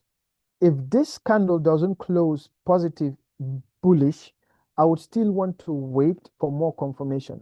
However, there are signs and symptoms we are seeing currently that is showing more of a bullish move than a bearish move. But we don't just jump into conclusion, because one of the things we want to avoid is to trade in isolation, meaning we're just looking at one thing and just jump to a conclusion. The more confirmations we have, the higher the probability. So if we come on the daily time frame, which is the daily chart, you can clearly see I highlighted on the charts. I think the last post I sent, I said I'm expecting price to break out of this. So for me, every confirmation is a tool, or is a confluence that I would use to determine what price most likely will do. So this is a triangle, possibly let's say a symmetrical triangle, sort of, that price has formed. We've seen a breakout of that triangle. I was also expecting price to take out this high, which is also a good indicator in terms of price movement. Price has gone above the most recent high that price created on this daily time frame. So I've seen price have taken out that high and it's pulling back. So what we could possibly see is this could be a potential retest to this breakout of this internal high that was created. So let me just delete this quickly now that we've understood the level. Let me delete this and this. So I'm looking at this entire price area. So what could possibly happen at this level is that we could see Bitcoin move into this level and strike back up to this previous support that has been turned to resistance. Most likely, possibly break above it, possibly see price come into this level and break or resist at some point for some reason till we see price leave the area, or what, break above it and continue going up, and so on and so forth. This is possible, but I don't like to say what price will do in the future when it's far away from the current price. So I want to look at the nearest price area that has demand and supply within it, and this would be my nearest supply area at this point in time. So if we see price reject from this zone, there is a tendency that it will go above there is a tendency that it will go above. But as at now, I want to see this weekly candle, if possible. I want to see a bullish candle because we can see series of rejections, but it will not be enough at the end of the day to turn the price to the upside. So it could be a rejection that continues to happen, and eventually buyers get exhausted and sellers still dominate and price still goes down. So I want to see lose of momentum. I want to see the resistance continue, buyers resisting sellers. I want to see sellers losing momentum, and I want to see buyers gaining momentum. And the only way we would see that is when we see a buying candle, a strong bullish candle, like a bullish engulfing. So if you notice, every single time price did an extreme move to the upside, there was either an engulfing or a bullish reversal pattern. So if you notice, this was a bullish engulfing. This was a bullish engulfing. This was a bullish engulfing. Every single time price dropped, there was an engulfing. This was a bearish engulfing. These two candles, meaning this candle engulfed this candle engulfed this. Every single time, this is an engulfing. In this case, this is a variation engulfing. A variation engulfing is when you combine two candle bodies to engulf the previous one. So if you add the close of this to this, this would be two candles. If you add the entire body, this would engulf the previous bearish candle, bullish candle that was formed. So we can call this a bearish engulfing. Likewise on this. Likewise on this. If we go throughout the chart, every single time we see a bullish or a bearish move, 90% of the time you would see an engulfing there. That's it. We saw this price move down. What happened? After the engulfing, this was a bearish engulfing. I can go on and on. We would find that. And that is why the only reversal pattern I trade is the engulfing. And it's very fractal. It's applicable on any time frame. So you see, the only time we saw price go up to the upside is after what? A bullish engulfing was formed. This candle engulfed this. So I'm waiting to see that behavior here. So if we are able to get, sorry, let me close my charts. Okay, that's it here. If we are able to get price close engulfing at this level, bullish candle engulfing the bearish candle, that's a very good sign and is a very significant one, especially on a weekly time frame. Because the higher the time frame, the more significant the pattern becomes. The lesser the time frame, the less significant. And weekly is a very significant time frame because it takes about 7 days for a weekly candle to form. So, I mean, if I have a confirmation on a weekly time frame, that's a higher time frame confirmation. That will give us a higher probability. So this is what I'm anticipating at the moment. Until price gets out of this zone, I am not really going to jump into conclusion. And the reason why this zone is very significant to as well, aside from price reacting at a key demand zone, if we use our Fibonacci, the Fibonacci is a technical tool that we use for retracement. So if you take your Fib and draw it from here to here, the Fibonacci is a tool we use to track, look for retracement. So we have two key levels that we use for retracements. That's the 61.8 and the 78.6. So if you notice, when I plot this chart from this high to this low, so sorry, from this low to this high, where we got the reversal was at what? The 61.8 level. So I'm saying that this 78.6 is also another retracement level. So there's a lot of confluence around this area, and that is why it's very significant and a very interesting place for me to look at if I am looking to jump into buying Bitcoin. So I've already seen the behavior. I want to see a confirmation at this point. The confirmation will be a signal for me to start looking for buying opportunities. And that is why at the moment, I'm not doing anything on Bitcoin. I'm just looking at it. The moment I get that confirmation, I'm definitely going to jump into more buys and hopefully we make more money from that. So that is what I have for now. If you have any questions, you can just drop them. I'm muted. Okay, questions. Anybody have questions for Joseph on the trading?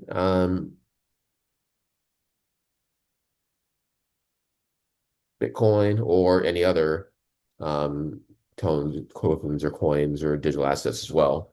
Just got a wealth of knowledge, so he would be the one to ask. Anybody have any questions on that?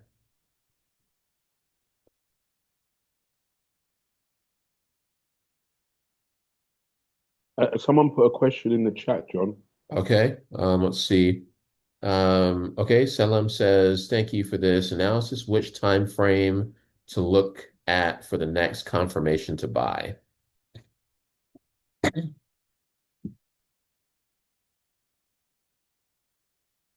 All right, did Joseph's connection drop? Is he there?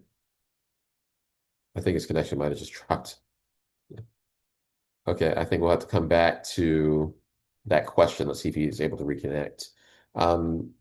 Also, Clifford on the AI side, and we had some closing comments too, but any questions also on what Clifford presented earlier? Is Joseph back? No, not yet.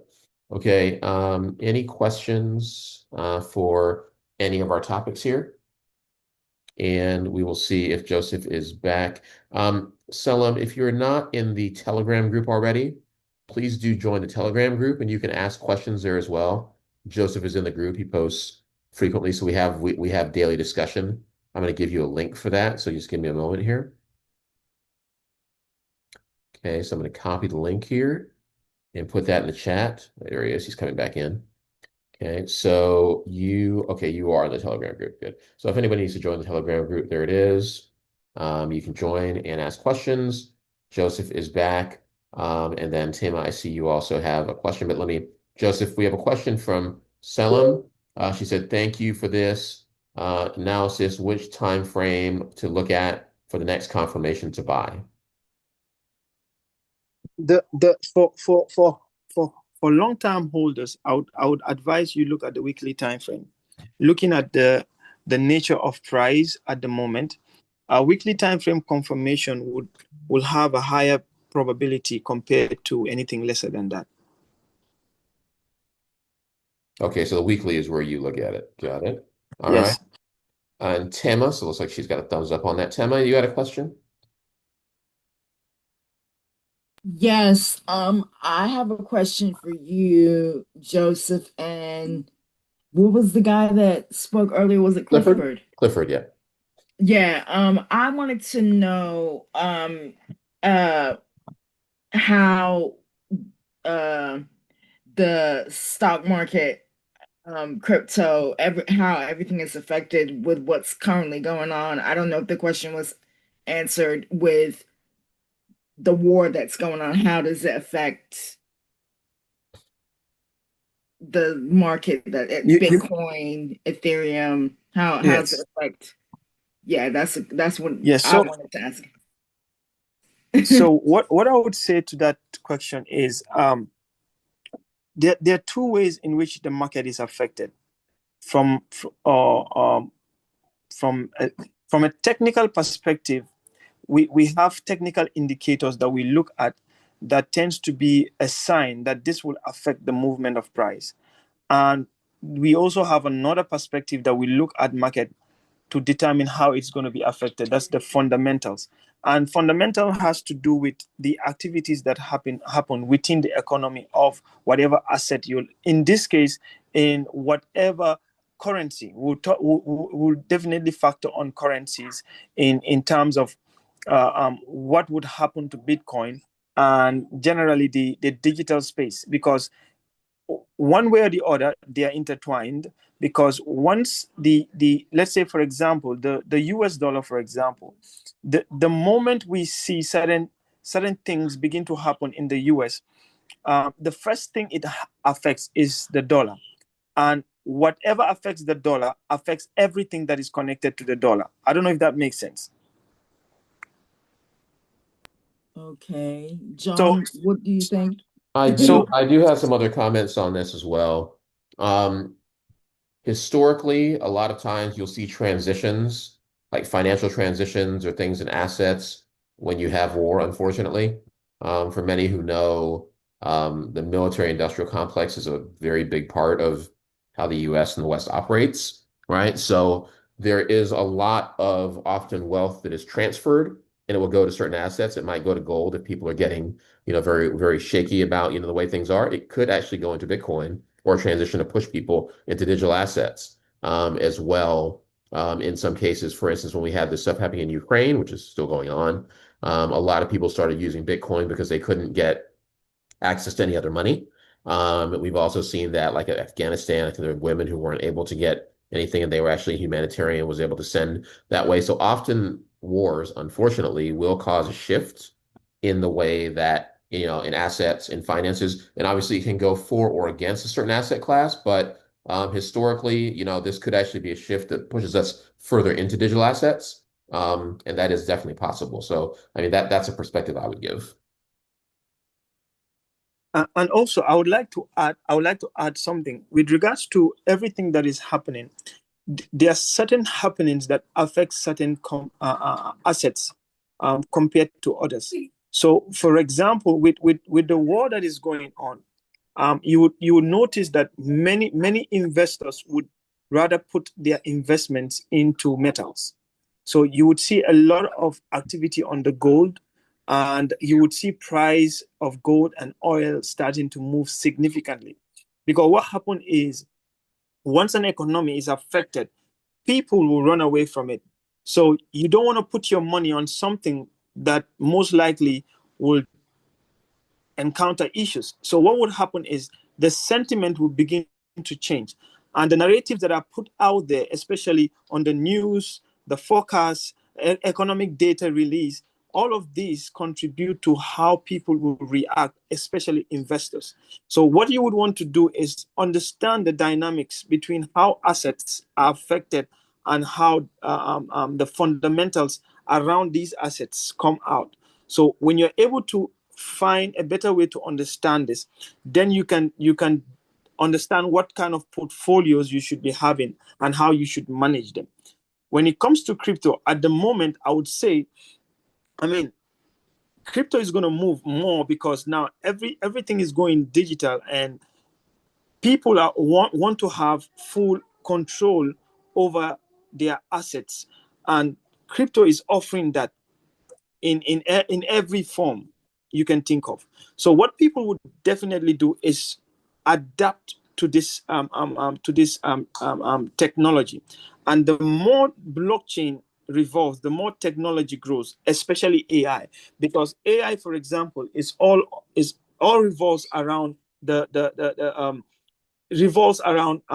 artificial intelligence. So you would notice that most of the discoveries around AI is still centered within the tech industry, and blockchain, crypto revolves around this industry. So the more we see innovation in AI, the more we see innovation in technology, the more crypto will strive, and the more crypto will prevail.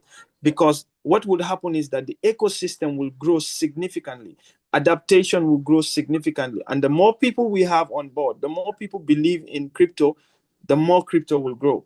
So it's all intertwined with what's happening and how people respond to it.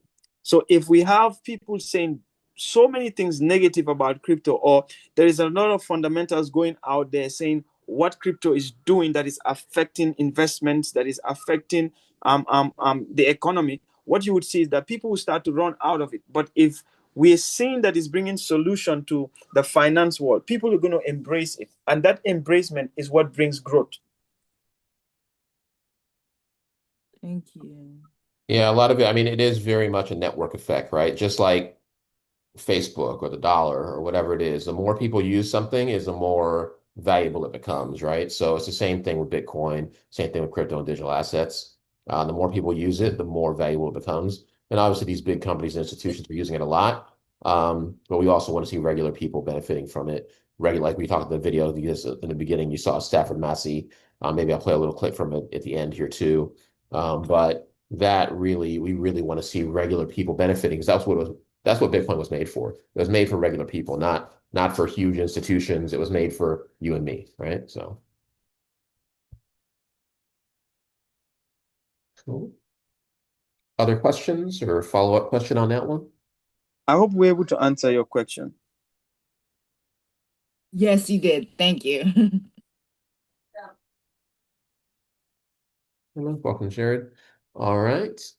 Any other questions, thoughts before I go to our closing items?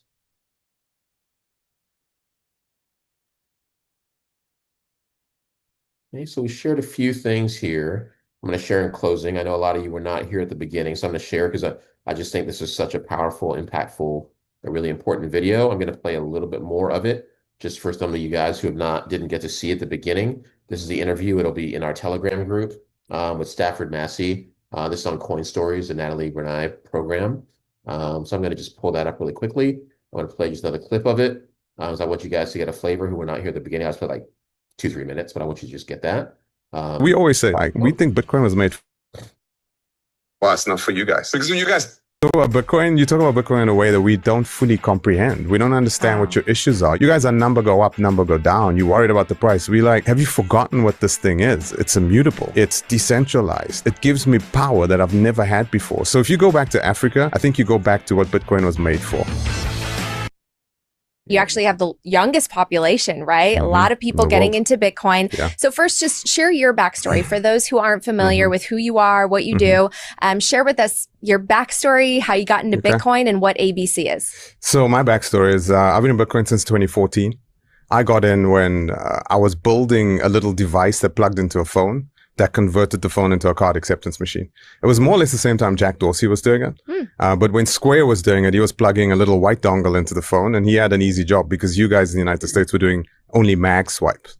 Where we had adopted EMV. So I had the chip and pin. So I had to actually do a secure card across a non-secure device into a banking fabric. So when Bitcoin came along, I was very deep in building banking fabric. And actually energizing a chip on a card to go through a phone into a PCI DSS data center, and then the whole acquiring and issuing and switching. And someone came along and said, this thing allows you to convey or transmit value, no intermediary, more securely than we've ever been, it's ever been done in the history of humanity. And I looked at it and I went, this is absolute rubbish. And it took me some time to get to it, but we all approach it in a skeuomorphic way. And I looked through kind of the traditional banking lens, but when it finally dropped, it dropped. And I've been a Bitcoin maxi ever since. And I joined the board of ABC before it was called ABC. It was Altface Capital. And the reason I love the business, it's Warren Wheatley founded it. That's our CEO. It's a business that was a private capital business, a private credit business that deploys capital into SMMEs in Africa. And it's had a huge impact story and what he wanted to do with it. And I saw the evidence of it. And what I loved about it, it was skewed towards African females. So if you're an African female and you apply for a private credit loan, you actually get biased in a positive way. So it's cheaper. And I love that story. And I thought, let me be a part of it. I became the chairman of the board and with a lot of board changes, etc. And then I tried to do the Bitcoin maxi thing with him for a while. It took him a little bit, but then he got it. And when he got it, we sat down and said, how could we take a private credit, traditional private credit business and shove a Bitcoin nuclear weapon into its engine and do kind of what Saylor did. What Saylor's done with digital credit, we thought, why can't we do it with private credit in Africa? And that model works better for us over there because our market's completely different from your market. Your markets are, you guys have low yield, high capital, like lots of capital, low yield. So you're yield starved. Yes. I'm the exact opposite of that. I have huge yields, but I'm capital starved. So what are we doing with the Bitcoin is not generating yield. I don't have to generate yield. I take Bitcoin and I harvest yield, right? So I've got a lightsaber. I have the capability to take a private traditional credit engine that gets money from fixed income allocators like pension funds, and its weighted average cost of capital is about 12 to 15%. So we lend out at 18 to 25%. And that's cheap. That's really, really cheap compared to any of our competitors. When you go into Zimbabwe, you make a loan as an SME in Zimbabwe, you pay 20% per month. What's an SME? A small and medium enterprise. Okay. Yeah, so you pay 20% interest on your loan. That's crazy. So it's high yields, right? So if imagine we could take Bitcoin, put it on our balance sheet, lower the cost of capital, so actually lend it. So for the first time, we have a piece of collateral that someone anywhere in the world will accept, and we can lend against it. We've never had that in Africa. Wow. I can't take my Cape Town apartment that's worth a lot of money, right, and fly to Switzerland and lend against it. No one will do anything. I can't take gold. Gold doesn't work for us because what I'm going to put on a ship and then send it, it's not practical. Bitcoins come along, and we have this pristine, perfect money. We can go anywhere in the world and we can lend, and we can do an LTV of 30% on it and get a loan at less than 5%. That drops my weighted average cost of capital by 10%. That's fascinating. Yeah. Are the yields higher because there's essentially more risk? Yeah, it's risk. It's a risk environment. That's how bonds are high. Coin Stories is proudly brought to you by Gemini. Start your Bitcoin savings account today. Plus, Okay. He's in there. You're talking about specifically the stock market or the credit market. Are you zooming in on South Africa? No. Or is this a continental stock market? And how big is this? Like, I mean, give us the full picture of what we're looking at. So what makes us different underlying the substrate is, it's high yields, low capital. You live in a market where the median age is very high. Where I live, the average age is 19. Wow. Yeah, more than 25% of the continent is below the age of 20. It's wild. It's wild. And you know what's really cool? AI is unlocking so much latent human potential. So when SMMEs sit in front of us, these small and medium enterprises, the ideas, the collateral that they have to securitize their loans, it's extraordinary. So people always think about small and medium enterprises in Africa as like shack and chickens, and no, these are businesses that come from an informal economy that's extraordinary. And young people that are unlocking all the natural resources in Africa, utilizing AI, and they love Bitcoin. So Bitcoin, where I come from, Bitcoin is money. You guys talk about Bitcoin. When we come here, we laugh and we're like, the store of value. The store of value. And we're like, huh? It's money. It's money. It's in some places where I come from, there's circular economies where it's a unit of account. They won't accept dollars. They'll accept Satoshis. They don't want your dollars. They want Satoshis. And when we bring Americans or Europeans to South Africa and they look at this, it's very fascinating because you'll see European tourists coming and we have this little black kid teaching this European tourist about a Bitcoin wallet. It's like, this is how it works. So we leapfrogging just like we did with mobile. We had nothing and we went to mobile. So we're going from broken money, debasement. When you guys talk about debasement, you talk about 4% and 5% annually. We talk about 4 or 5% in an afternoon. That's the world where we come from. So when you give us pristine capital, it becomes a substrate, not a store of value. It becomes a capital substrate. It's something that we can, you can build off this thing. You can live off this thing. And when you guys see them, is it going to go to 40K? Is it going to go to 50K? Yeah, that's a very like westernized view. Wait, so, okay, when we hear, the different asset bubbles, how much they're worth, we see equities and they're worth like, I think now it's $135 trillion. So of that, like, what is African equities? What's that worth? It's massive. I mean, they unlock capital in the equities is extraordinary. We see dry money in corporations across Africa. It's pegged at about $100 trillion, $100 billion. SMME unlock is about $350 billion. Wow. Our play is Pan-African. So we listed on the Johannesburg Stock Exchange. And what makes us different as a treasury company is not the fact that we just listed and we're representing a country. Like, we got MetaPlanet in Japan. You got Strategy USA. You got Smarter Web UK. Africa Bitcoin Corporation is Africa. It's continental. So our JSE is the most mature stock exchange, and we represent the entire continent when we represent it to investors. And that's the opportunity. So 1.5 billion people. We're going to be 2 billion people by 2030. Youngest population, fastest growing in the world. Natural resources unmatched. Our SMME base is dying for capital, and they can't gain access to that capital. And that's a TAM for us. Well, and your continent is so rich with resources. Yes. And I think that people underestimate how much development is going to happen there, especially over the coming decades with this young population growing up with tools like Bitcoin. Can you maybe explain a little bit more about how it's being used as money, especially for those who, again, here in the West, we see it as this store of value. And I think a lot of people are like, no, it can't be money because it's too volatile. How could you earn Bitcoin and then tomorrow it's worth half of what it was? That's even worse than the inflation rates in some of these currencies. What do you say to that? So first of all, if you take a look at how informal economies, if you look at Jesse Myers' breakdown, which you referred to earlier, which is like equities, cash, and you got collectibles, etc. In Africa, our informal economies are cash economies. They're massive. They're big. In South Africa, the cash economy, we call it informal. And when we say informal, I think it's unfair because it always makes them less than the formal economy. But it's massive. I grew up in an informal economy. I saw money broken. When payments don't work in Africa, people die, and we don't really comprehend that.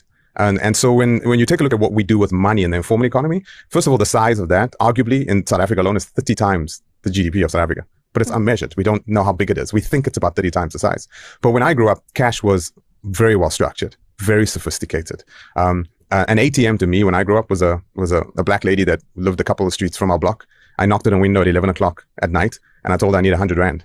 And she'd give me 100 Rand and she'd say, remember, tell your dad I want my 110 Rand back on Wednesday. And when I looked over her shoulder, money was laying piled up on her kitchen. What? I could get a bar of soap. I could get a beer. I could get the money and I could walk away at 11 o'clock at night.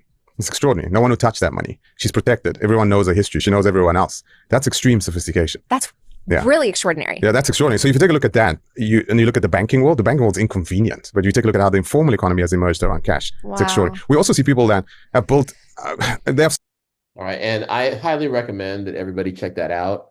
There is a link in the Telegram group. There's also a link in the chat. I'll be sharing the presentation that's got that in there. But he just really explains why Bitcoin is so important for all of us, and especially for Africa and developing markets. Because, I mean, it's not about just, there's nothing wrong with investing in it. I certainly do. A lot of people do. Like, great way to build wealth. However, there's a lot more to it, right? This is a way that you can send money to save somebody's life. You can give a job. You can help somebody be able to start a business. And these are things that we just couldn't do before. So there's a lot more to it than just the, as he talks about, the number go up part. Okay. The other things I wanted to share really quickly here, I think my screen is still sharing. We've got the, obviously everybody should be in the Wakanda Meetup group. If you're not, there is the QR code so you can join on the meetup.com. I know they cleaned out a lot of anybody who's inactive for 3 years. So if you got just removed from it, you can just rejoin. And then we have our affiliate links, and I think we also have for Clifford. I don't have it in here now, but it's in there also in the affiliate links. So if you go in there, go on Patreon as well, join the Patreon to support and support the meetups and everything we're doing. And also on the Telegram group, you can join there on our Telegram group to stay in touch and communicating with everybody. And finally, what the other thing we have is the Great Moments Africa.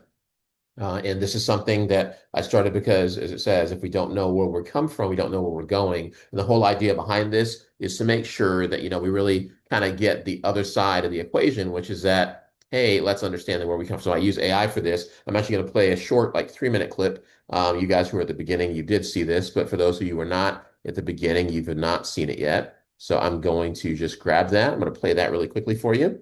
And then we'll close out with any final comments before we wrap up. So I'm going to play it one more time. Give me a moment here just to load it up. It's on YouTube at Great Moments Africa. And you can check that. We're also going to add it to the Patreon as well. Let me grab the one of our most popular ones, which is Queen Amanirenas. So I'm going to find her here. Not that one, although this one is good, but I'm going to play the clip that tells the story. So it's about 3 minutes. So I'm going to just play that for you guys right now. As soon as I get able to scroll down to it, that is. There we go. All right. Cool. Here we go. Today, we uncover one of Africa's most powerful and overlooked stories, the tale of Queen Amanirenas, the one-eyed warrior queen of Nubia, who stood against the Roman Empire and won. Over 2,000 years ago, the kingdom of Kush thrived along the Nile, a land of pyramids, ironworking, wealth, and warrior queens known as Kandakes. Among them rose Queen Amanirenas, fierce, strategic, and unbreakable. She ruled from Meroe, heart of Nubian civilization, where Black royalty commanded armies and shaped the destiny of empires. In 30 BCE, Rome conquered Egypt. The world trembled as the most powerful empire on earth extended its reach south toward Kush. But Rome underestimated the people of Nubia, and they underestimated their queen. When Roman troops began pushing toward Nubian lands, Amanirenas saw what was coming. She refused to bow, refused to pay tribute, and refused to let her people be absorbed by an empire built on domination. Before Rome could advance, Amanirenas struck first.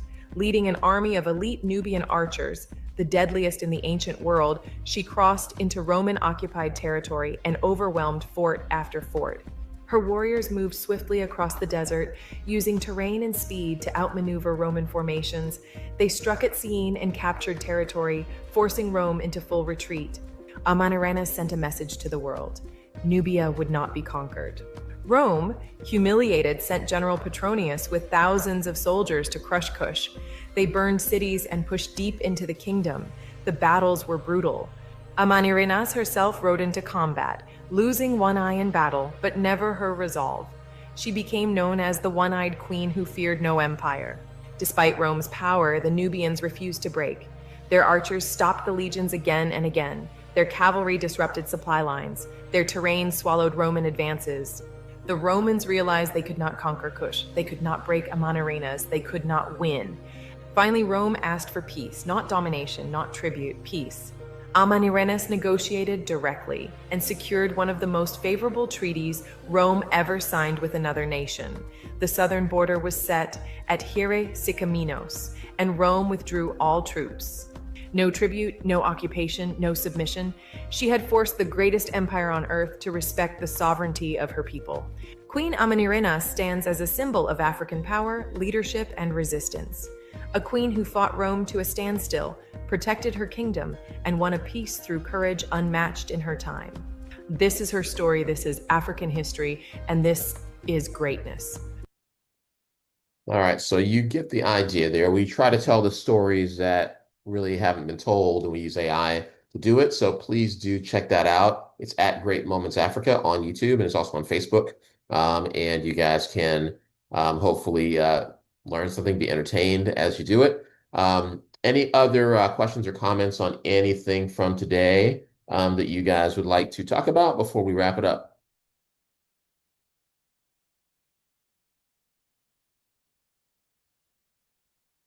Yeah, I have a question. How you doing, John? Great Yeah, go again. for it. Hmm? Great presentation with all your presenters. In forethought and listening to the foundation of what you're building on, how can we utilize it and cause this to happen more now than later, as far as establishing a program or a chain that we can work together with other people, saying, let's go this direction, let's build through this direction, since you do have different websites with you with affiliates, that we can make this happen now, as far as transferring through Bitcoin and giving micro loans and stuff like that.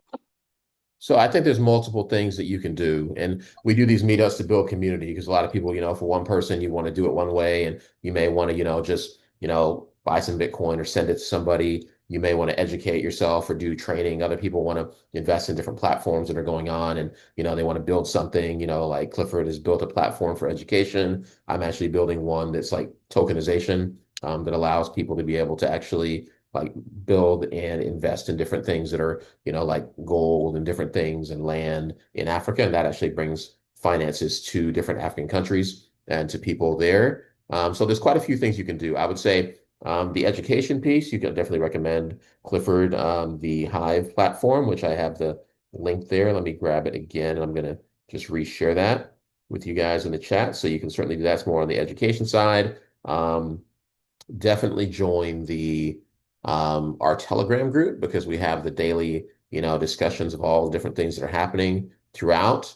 And you want to do that. If you want to support on Patreon, you can do that. So we have, I think, from like $1 to like 20 or 30, where each month that helps to contribute to everything we're doing to educate, to build community. And that is right here. And we always appreciate people supporting us on Patreon. And I'll see if I can grab a link for you guys to that one if I can get it.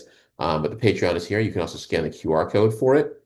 And then, of course, if you're not in the meetup group already, join that and the different affiliates. That supports what we're doing. And talk to different people in the group because there are different people we have every month. That's why we bring different people in who are doing things. We had, I think Akan was talking about something he was doing like farming and agriculture last month. We're going to have some other people who are also doing tokenization of different African real world assets coming up next month. We should. I've been talking about the project that I'm working on as well for that, Clifford on the education. So you want to just connect with people, who are it resonates what they're doing with what you will, the way that you want to engage, because different people want to do different things. Obviously, Joseph does a lot of trading and you can build wealth from that. And if you're able to build wealth from trading, you can use that, for other things, for your family's future, for, investing and contributing to other things as well. So different options. It just depends on kind of what interests you the most. To answer your question? Thank you.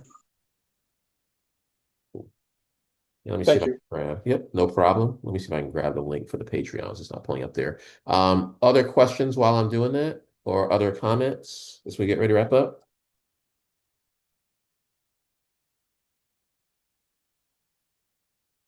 All right, I'm grabbing the Patreon link for you guys here.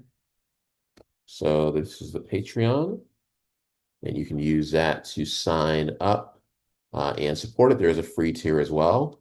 Obviously, any of the paid tiers help to support what we're doing and the mission that we have for building community and educating. Because, like we talked about at the beginning, we have a very short window until roughly 2030, which is when most people think that AI is pretty much going to take over most of the economic generation. So, building wealth, building the connections, building the things that we need to do right now is essential that we do it right now, right? So, that's what we're trying to do. And we're trying to make sure that we get that done.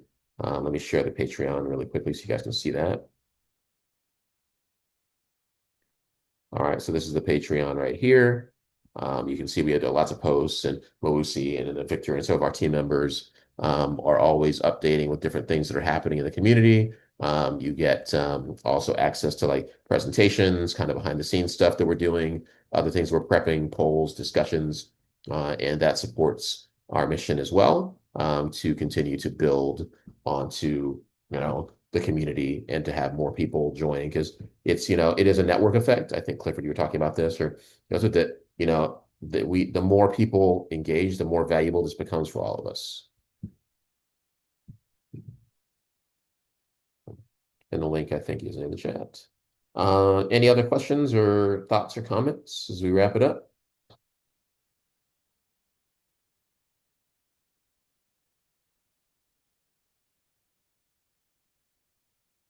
All right, great. Well, with that, thanks everybody for joining us. Really great meetup. Thanks, Joe. Thanks, Clifford. Thanks everybody for attending. And you will be able to get the presentation recording. Should be available later in the Telegram and also on Patreon. And then on Patreon, I'll also have the slides. I didn't share all the slides that I use. And Clifford, if you're good, we'll probably go ahead and share your slides in the as well. Okay. That's So, fine, John, and thank you. Thanks for a great meeting.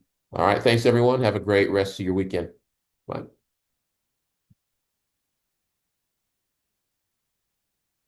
Bye-bye. Oh, Jacqueline, did you want to stay on for a minute, actually? I'm not sure if you wanted to chat on the XRP thing.